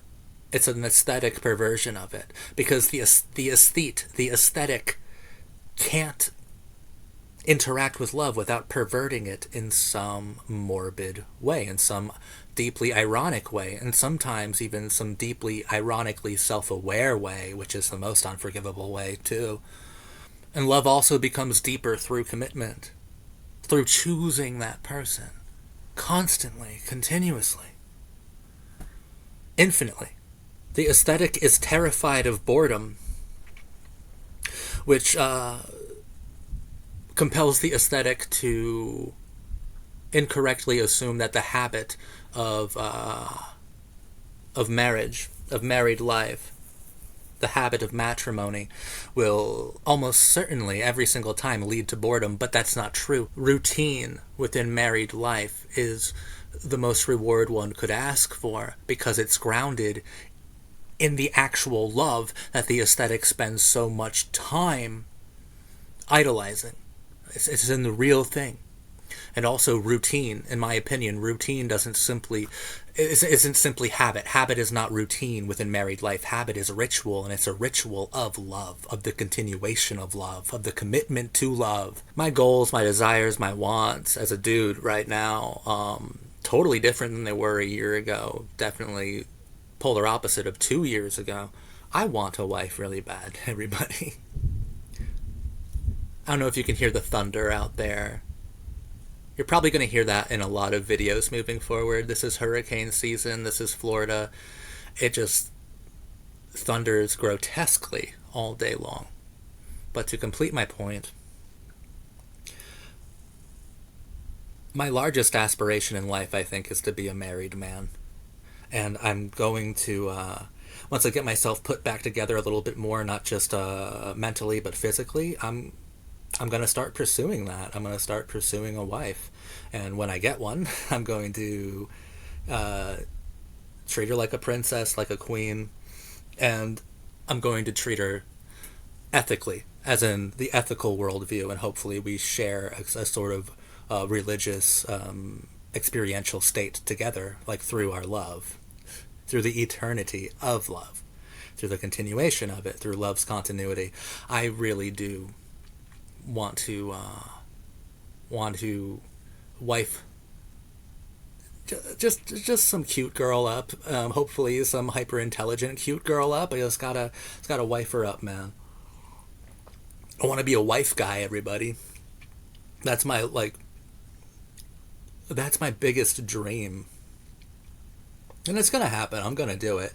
I just have to. I'm becoming the kind of person who I think is worthy of that kind of eternal love. I'm becoming that person. I'm not that person yet, but I'm working on it. A work in progress, and I don't know. I think next year I'll start the search. Genuinely, I'll start it because it's what I want more than anything else is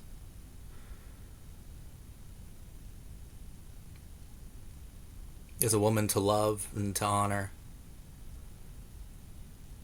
to marry. So reading this part of Either Or really spoke to me, and I think a large part of it has to do with the fact that I've matured a lot since my early 20s, where I originally tried to read this, because now it's like, yeah, the ethical makes so much sense. The ethical is where I want to be and want to remain always, right? If not religious, if not the religious stage, I want to remain in the ethical stage always. I want to always shield myself against the aesthetic. And, like, the judge is so fucking good at picking apart, at deconstructing A's philosophy down to fucking dust and bones and shit. Like, he's so good at it, and he uses the aesthetic's own language to gut the aesthetic philosophy. Like, that's amazing to me. So it's not going to be too much of a struggle to shield myself against the aesthetic worldview. Not when the aesthetic worldview just limps along anyway, while acting like it's uninjured. Like, I can see through that now. I can see through the aesthetic worldview. And that's something that this section really helped me out with, the aesthetic validity of marriage. Wow, it's one of the best sections of this book. Honestly, it is. And it's probably the one that I was looking forward to the least. When you're looking at the table of contents, I'm like, all right, well, that'll sure be exciting. But it was, actually. It was highly stimulating, unbelievably rewarding. I loved it so, so much. I want to be in that kind of love, and I believe in that kind of love. It's even more important than I want to be in that kind of love, because that still has, like, this aesthetic possibility to it, which is always the guise of temporal pleasure seeking. It doesn't matter if I want to be in that kind of love. What matters is I believe in the eternity that the judge was talking about. I believe in the love, in the marriage that the judge was talking about. I believe in it. Like, it's correct. Whether I want it or not is almost unimportant. The aesthetic is persona non grata, so far as I'm concerned, from now on, from this point on, because I believe in love's true eternity. And I might believe that through true faith. Because truly, love, marriage, is the last great way to spend a life. That was amazing. Fucking love either or. It's been such a fun fucking time, bruh. It's been such a cool time, bruh. It's been so much fun. I've loved it. Alright, in the next video, I think that we're going to have 2 more either or videos.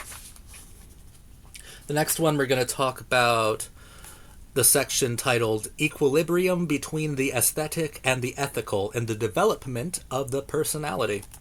And then we're going to cover the final couple pages and my last words on either or, on this read through of either or. So 2 more videos. I hope to see you there. Thank you so much for watching this one. All right. Because now we get to talk about philosophy that was deliberately meant to be instructive, or at least if we look at these philosophies as dueling, well, I think the ethical just put a bullet right in the aesthetic's heart. Sharpshooter, man. Judge Wilhelm. The ethical. Love it. I love it so much. Bye for now.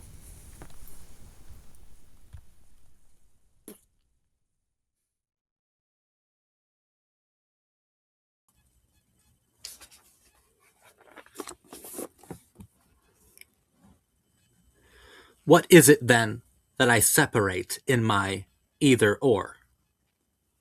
Is it good and evil? No. I simply want to bring you to the point where the choice truly acquires meaning for you. It is on this that everything hinges.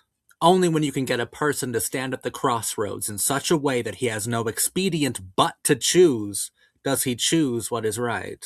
So if you should happen, before you have a chance to read the whole of this somewhat lengthy inquiry, which again is being sent to you in the form of a letter, thanks, Judge. If you should happen to feel that the moment of the choice has come, throw away the rest. Do not bother with it at all. You have not lost anything. But choose, and you shall see what validity there is in it. Yes, no young girl can be as happy in the choice of her heart as a man who has known how to choose. Either then, one is to live aesthetically, or one is to live ethically.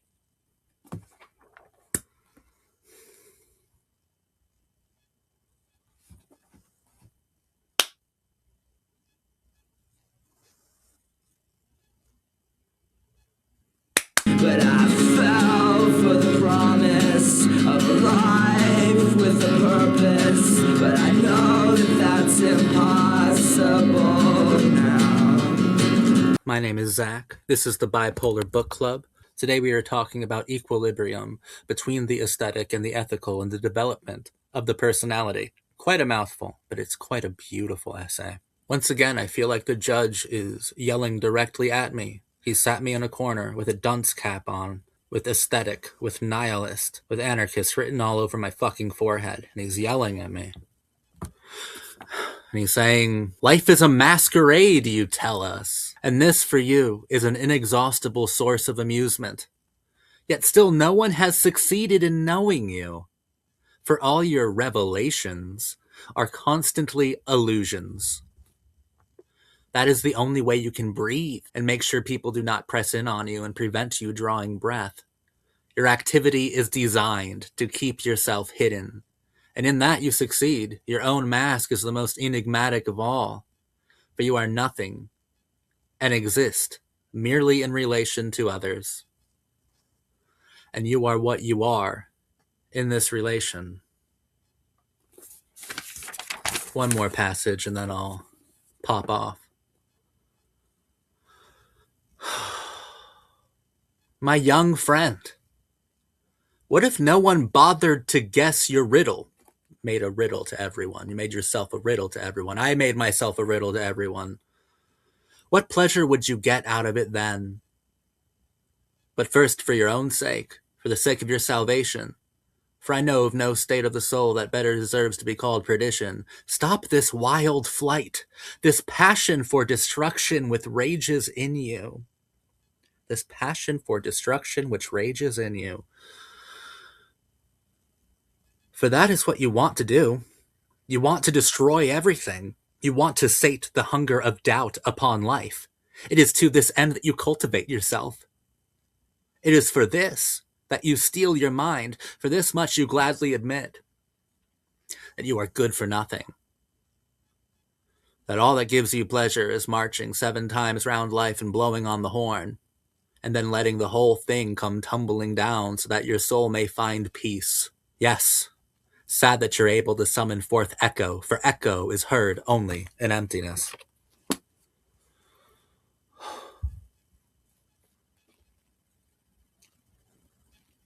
This is Kierkegaard through author B, otherwise known as the Judge, Judge Wilhelm. This is Kierkegaard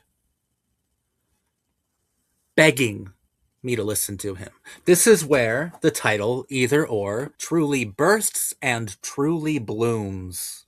Let it burst and bloom. And in here, even as in the beginning, like the very first video I made, it's fascinating because these are dueling philosophies, the aesthetic and the ethical. Yet Kierkegaard isn't forcing you to choose between them. What Kierkegaard is doing is far more human, man, and it fucking strikes me to my heart.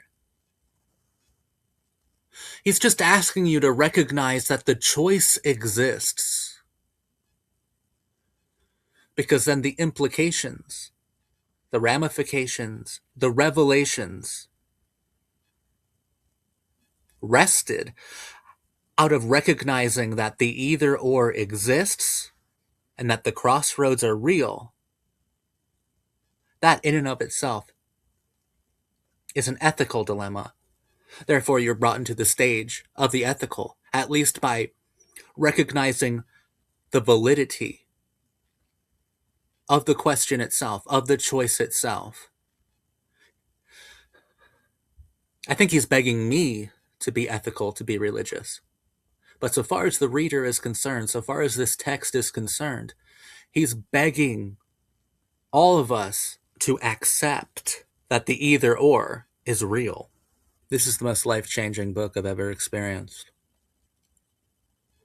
And it's not even close. Now, if you do choose to be at the crossroads of either or, to recognize that it is a valid choice, that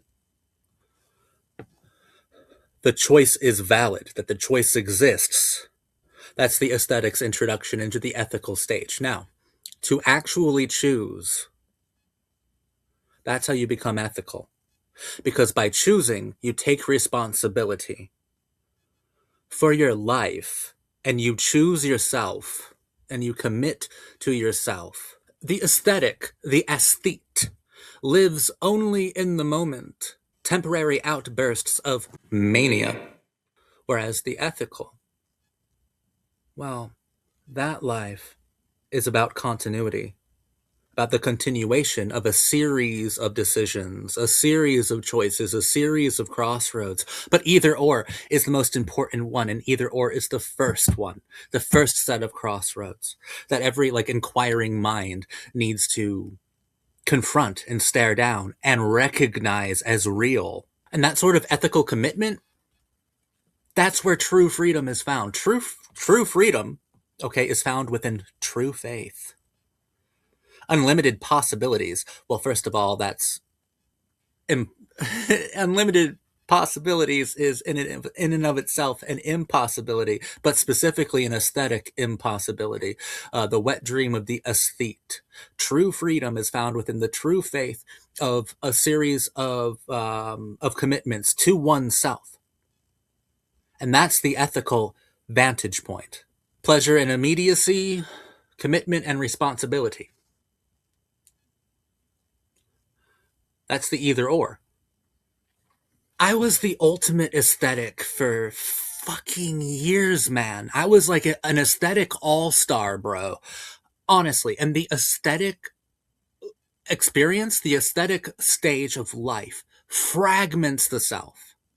Okay, because I was constantly looking for new narratives to occupy my seasons. And I even called them narratives because I openly treated all social situations, all romances, all friendships, everything as if it were some sort of high stakes or trashy soap opera. I treated everything like it was a cartoon, and I even told them that they were cartoon characters and that I wasn't even invested in these moments. That I was trying that I had this idea that since, and it's true because it's the aesthetic way of life. The aesthetic way of life is that we've been so informed by things like cinema, poetry, music, and that's not wrong, right?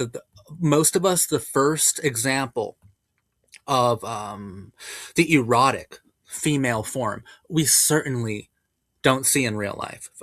Like for me, it was like Kate Winslet's tits in Titanic, or Shannon Elizabeth's body in American Pie. Like the amount of responsibility we put on Hollywood is absolutely nuts. So I think that a lot of my formative experiences, like that should have been a truly formative experience that was almost robbed, taken from me by art itself, which the aesthete loves, which I loved. I was an art critic for fucking over a decade, dude.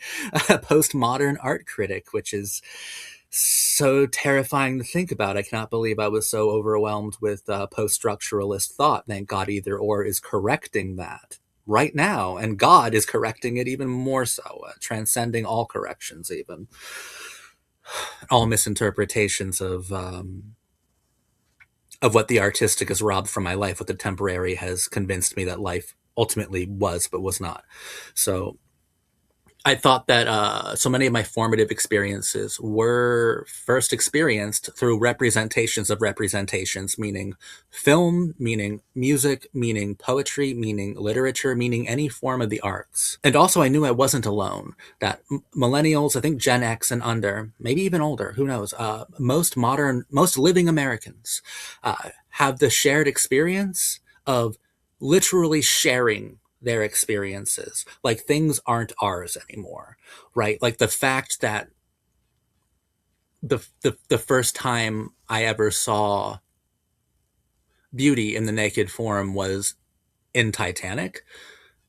I'm far from alone in that. There are so many people who have that same exact thing. And while that can seem beautiful, I think it should be more distressing that there's a whole fleet of men out there right now whose first interaction with sexuality as a concept, with the feminine form as a desirable object, came from a representation of it, a representation upon a representation of a representation. The representations go all the way down like a Russian doll of existentialist nausea.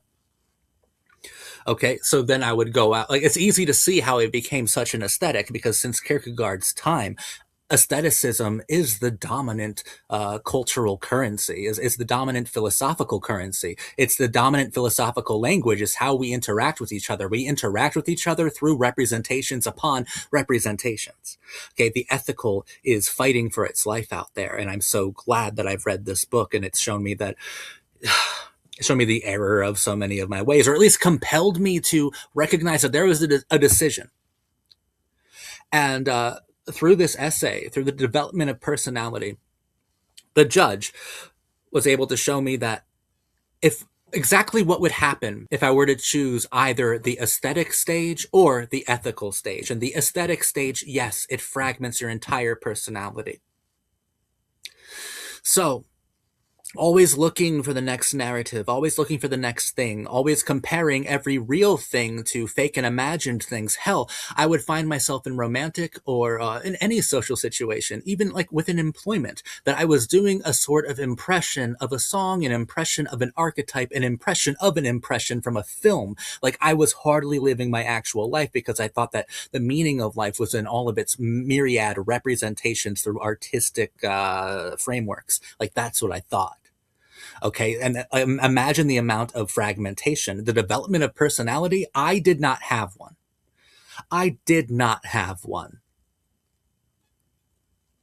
I was made up of fragmentations, of representations. When Kierkegaard says that I am nothing but relational, that's representative, right? Like I am nothing but what I am relational to, and relational and representative, that to me, one and the same sort of concept. I am relational to representations, and those representations are relational to me, and I'm only relational to human beings insofar as they are representative of art or relational to some sort of temporary pleasure that I am seeking at the moment, or temporary drama. Like, I would go completely crazy. This is called the Bipolar Book Club, just a friendly reminder. And I have bipolar 1 disorder. I've experienced severe mania. I've been hospitalized many times for manic episodes because I've gone a little crazy, because all I wanted to do was destroy. Because I wasn't just seeking pleasure, I was seeking self-destruction in the disguise of pleasure itself. Or pleasure in the disguise of self-destruction. The aesthetic life completely amplified my mental illness. Okay? It absolutely did. You can't outpace bipolar disorder through philosophy, and you also can't rationalize it through philosophy either. But what you can do is improve the severity of your flare-ups through philosophy. And I think that grounding myself in a more ethical philosophy will ensure that when I have manic episodes, and I absolutely will have another manic episode, and then hopefully another one after that, and another one after that, I hope this illness never takes me completely, and I'm able to continue doing all the things that I do. But if I ground myself ethically in the ethical stage, then perhaps when I do have a manic episode, that manic episode won't be so intense because I'm not as aesthetic as I used to be. Here's hoping, right? And another thing that Kierkegaard's doing, Kierkegaard is just performing miracles here, philosophical miracles, because the idea of just trying to impress upon me that a choice exists, that a decision should be made, that the either or is just a thing to at least be considered, is also fabulous. Because nihilism, aestheticism, it might talk about all the different possibilities, but it's fatalistic. Like, don't let it trick you. It's nothing but fatalism, high strung. Like, that's what aestheticism is. We're predeterministic fucks. Like, I used to be a highly predeterministic fuck because nothing mattered, and nothing mattered because everything was preordained by corporate infrastructure, by circumstance, by cause and effect. Here, Kierkegaard is opening us up to the idea that, like, choices matter because every choice that you make provides a continuity of the ethical. And that is resounding. That is resounding. That's fucking life-changing in and of itself. So this essay I thought was beautifully written and definitely caused me to reflect a lot about myself and how truly lost that I was. And Kierkegaard was very disappointed with me. But you can tell, even the judge, the character that he's writing as, the pseudonym that he's using in this section, still loves me. Like, he genuinely wants me to change. He wants me to choose. He will settle for me recognizing that a choice exists, but what he truly wants is for me to choose and to live more ethically. There's warmth here, even though there's so much criticism to the point of philosophical hostility, but that's how you get through to the aesthetic. You be hostile. And also, a huge part of the ethical and the aesthetic and the religious stage is that they're not entirely, like, cleanly separated. The aesthetic exists within the ethical exists within the religious. Hell, the aesthetic exists within the religious. Like this, you can appreciate art, you can love art, you can do like what we're doing here, analyze, deconstruct, love art, love literature, but you can do it in an ethical way, in a way that is healthy, in a way that doesn't subsume you, doesn't consume you. What matters most is a lived experience, always. So when Guy Debord, about 100 years later, over 100 years later, would claim in the Society of the Spectacle that life has been replaced by a series of representations upon representations, he was absolutely right, but it wasn't like a new thing. It wasn't a new discovery. Kierkegaard was talking about this with devastating impact over 100 years earlier with either or. Now, I think it's become exaggerated, intensified. The progression of the aesthetic has been like a fucking freight train, like right through my fucking skull, dude, because of Instagram, because of YouTube, because of social media. Talk about representations upon representations. Now most of the most important decisions that are made, like with world economies, are done over representations of numbers, over representations of people, over representations of screens. Over the screen itself is by definition a representation. And the representation, that is the home turf of the aesthetic's home court. More people need to read Either Or, because it's beautiful and it's instructive. Like, it's telling me, it's giving me great life lessons, and the lesson is found within the ethical dilemma, found within the ethical choice. 'Cause I swear that I'm dying slowly, but it's happening, and if the perfect spring is waiting somewhere, just take me there. There is a life with a purpose. Now, purpose can be derived from God, but you have to keep choosing purposefully at every intersection, at every crossroad, at every either or. You have to provide a continuation, a series of decisions. And that is how you maintain the ethical life, by committing to yourself over and over again. And commitment comes through a series of deliberate decisions made over intense consideration of the either or. The best philosophy book ever written, the best piece of literature ever written, man. We have one more either or video to go. Thank you so much for being a part of this with me, guys. This has been life-changing for me. Maybe you've been reading along, or maybe you've been inspired to read along, or maybe you're an old head. Maybe you're just interested in a unique, newer perspective on this philosophical work. It doesn't matter. Whatever got you here, especially here, to the right here and the right now, I'm grateful for it. I'm grateful for it. Thank you. Thanks.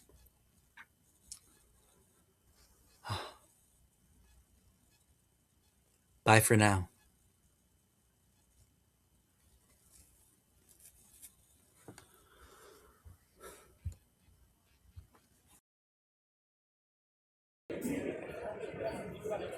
Someone that will change you a lot for the best. So means that will make you open your heart, feel emotions, feelings. Someone that always your messenger. Someone that always will thinking for you before you.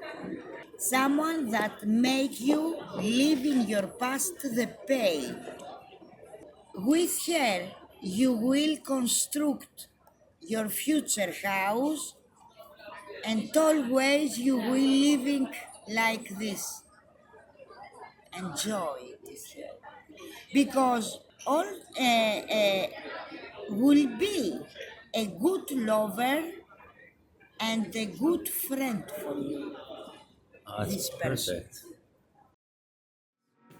Sometimes I worry that I've lost the plot. My twitching muscles tease my flipping thoughts. I never really dreamed of having much until we put him in the ground. But it's all I'm doing now, listening for patterns in the sound of an endless static sea.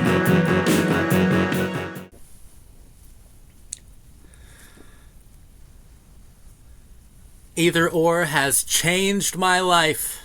I love this book so much. This is the final video in my Either Or series.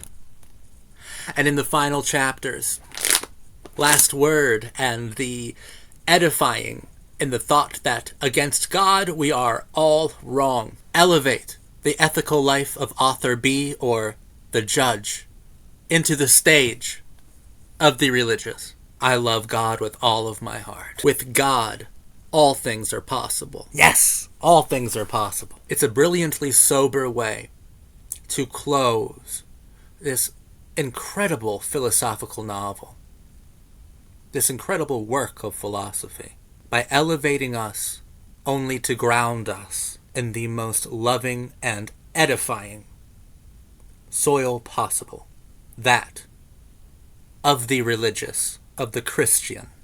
The best book I ever read. Without a doubt. So many different parts of this book impacted me so deeply. I felt attacked. I felt seen. I felt as if I was being corrected, educated, bettered. And right now I feel like I fully understand the colossal weight of the either or, of a question's framework, of the significance of the crossroads, at the crossroads, and on account of the crossroads, because of the crossroads of either or. Kierkegaard, yeah, my favorite philosopher of all time, man. It's like, you know, when you read a book, any book, doesn't have to be a philosophy book, and it just completely captures you. Like, it's literally what you need to be reading. That's what this is. That's what this book is. Oh, one of my favorite things about reading is the battle scars that the book experiences as you pile through it. And like the tree lines, you can see your progress. And I remember, like, at this point, at this line right here, the first line, I was starting to feel the impact. The second one, I was intoxicated by this work. The third line, I wanted a wife. I wanted to marry. I wanted to live ethically. And then this final line, along with all of the hurt, the damage, the wear and tear of the back, that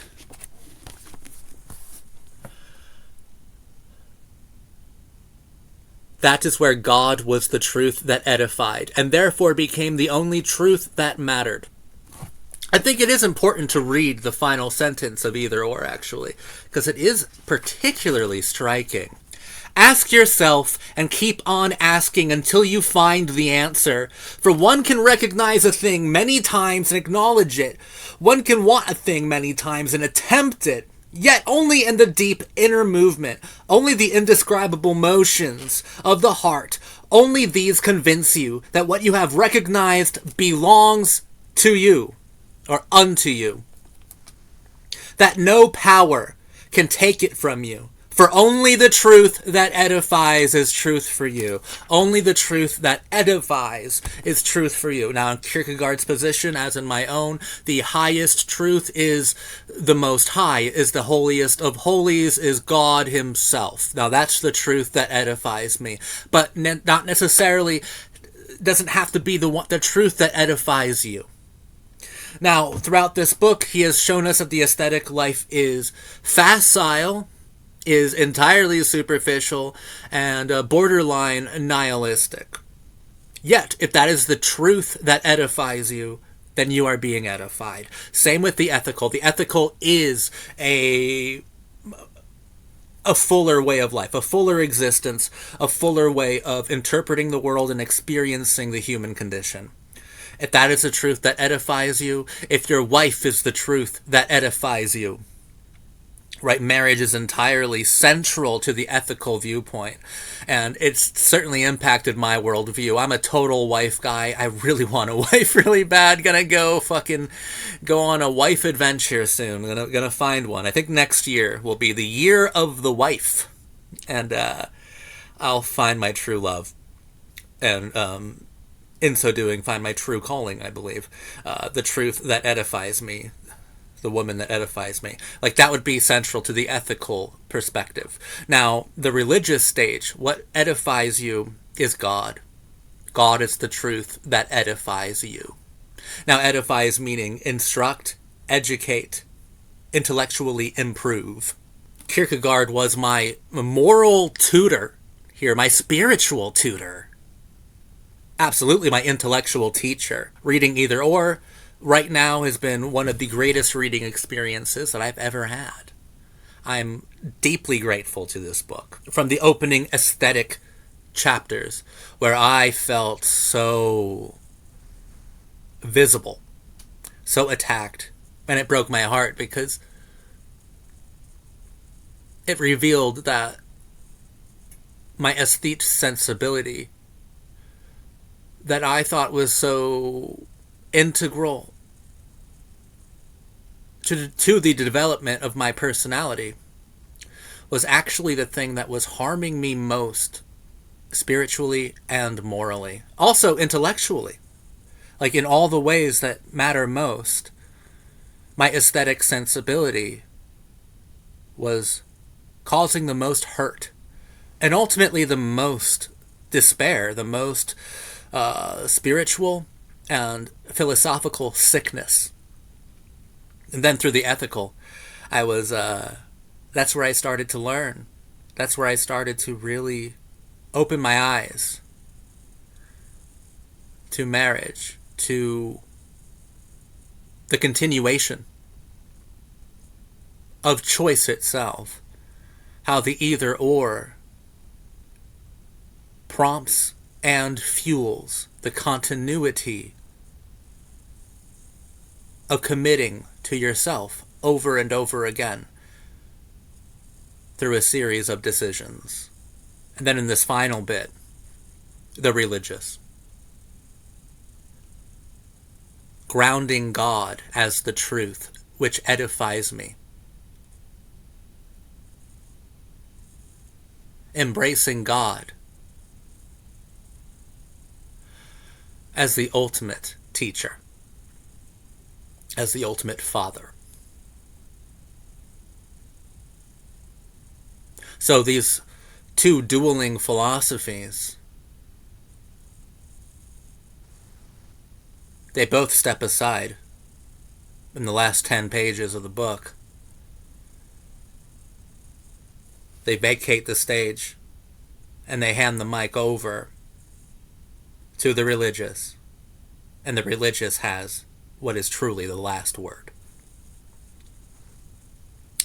It's beautiful stuff. It's masterful stuff. Like the literary qualities of this book. Exceptional. Exceptional. The fact that we are reading a dialogue between two different characters. That the moral rot, the moral bankruptcy found in A's sections, I think still feel quintessentially modern. I think they're haunting and disturbing and also full of an insight that cuts. An insight that could bite steel. And then we get to the judge. And this judge with this incredible wisdom. And this an incredible grasp of philosophy free of superficial, self-serving, self-absorbed, self-obsessed blemishes. Whereas the aesthetic fetishizes the human experience, the ethical codifies the human experience, and the religious edifies the human experience. That is my major takeaway from this book. That is beautiful to me. And I've been inspired by this read to do so many things, right? And so many things that I believe will improve my life. Immeasurably so. I'm so excited. For life, man. Like, that's cool. That's different. And I'm really excited to live life truly within the either or even beyond the either or.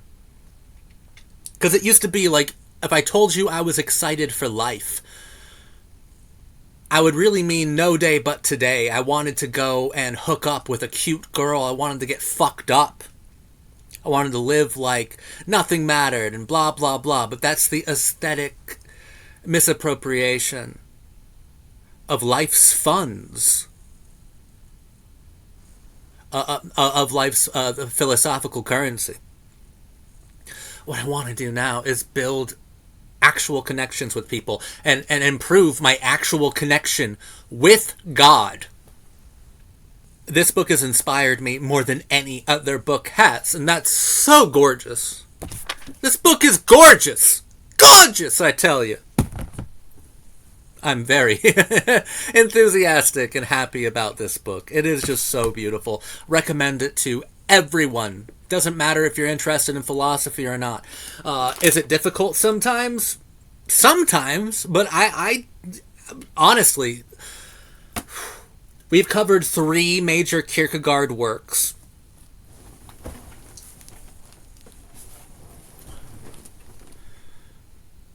Either or, The Sickness Unto Death, and Fear and Trembling. Now, if you've noticed, Either or, it's a tiny bit of a chonker. It's a big old book, relatively speaking. Whereas these two, oh man, that looks like you can get through them in an afternoon. And you can!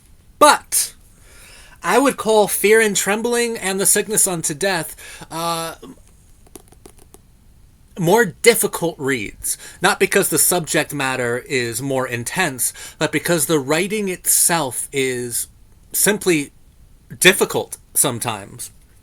I think they are, like, these are still books that are coherent, that you can get through with a certain amount of grace if you are familiar with psychology, especially 19th century literature. You'll be able to get through it a lot easier than someone with more modern sensibilities would.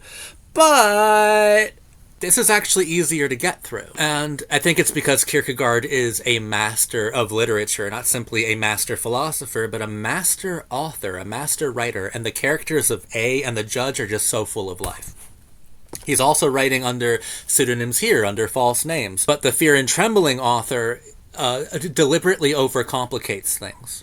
You know, to serve a greater philosophical purpose, sure, but deliberately overcomplicates certain ideas about true faith, especially when dealing in a Hegelian dialect. Like, that makes up a pretty big part of this book. The Sickness Unto Death, once again, there's deliberate overcomplications here as well, because he's writing as Anticlimacus, I believe. Yeah, that's his name in this book. And it's also to make a grander kind of philosophical commentary on overcomplicating matters of the soul and of despair. Like, this one is, I think, still beautiful and still very easy to get through as well. But don't be thrown off by the length of Either or. When it comes to the prose itself, oh my god, I thought it was just beautiful. I thought it was some of the most beautiful prose I've ever read. Like, The Seducer's Diary is one of the most disturbing things I've ever read. But the prose itself, this POV, the language, it feels so fucking like of the here and of the now. You know what I mean? So I do recommend this book to everybody. I recommend it to everyone because as a piece of philosophy, I do consider it to be the most readable thing. Honestly, I would recommend it before recommending the shorter Kierkegaard books that would objectively take you less time to read, but I think you'd have more fun, more enjoyment with this book. And considering that this book is the one that truly changed my life, these two taught me very important things that have impacted my life greatly. The degree by which Either or has completely changed me is it's yet to be seen. You know, I love this book so much. I love Kierkegaard so much, man. And I want to thank you for watching these videos, for being a part of this with me, either silently in the background, or if you've been engaging with me in the comments or in DMs over my various social media accounts. Thank you so much. This has been so amazing for me. I have got so much from this. Like, thank you so much for being a part of this with me, because I think it's important that philosophy is shared as well as internalized, right?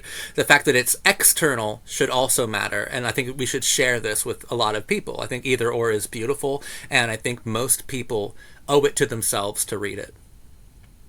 And with that, my either or series has come to a close.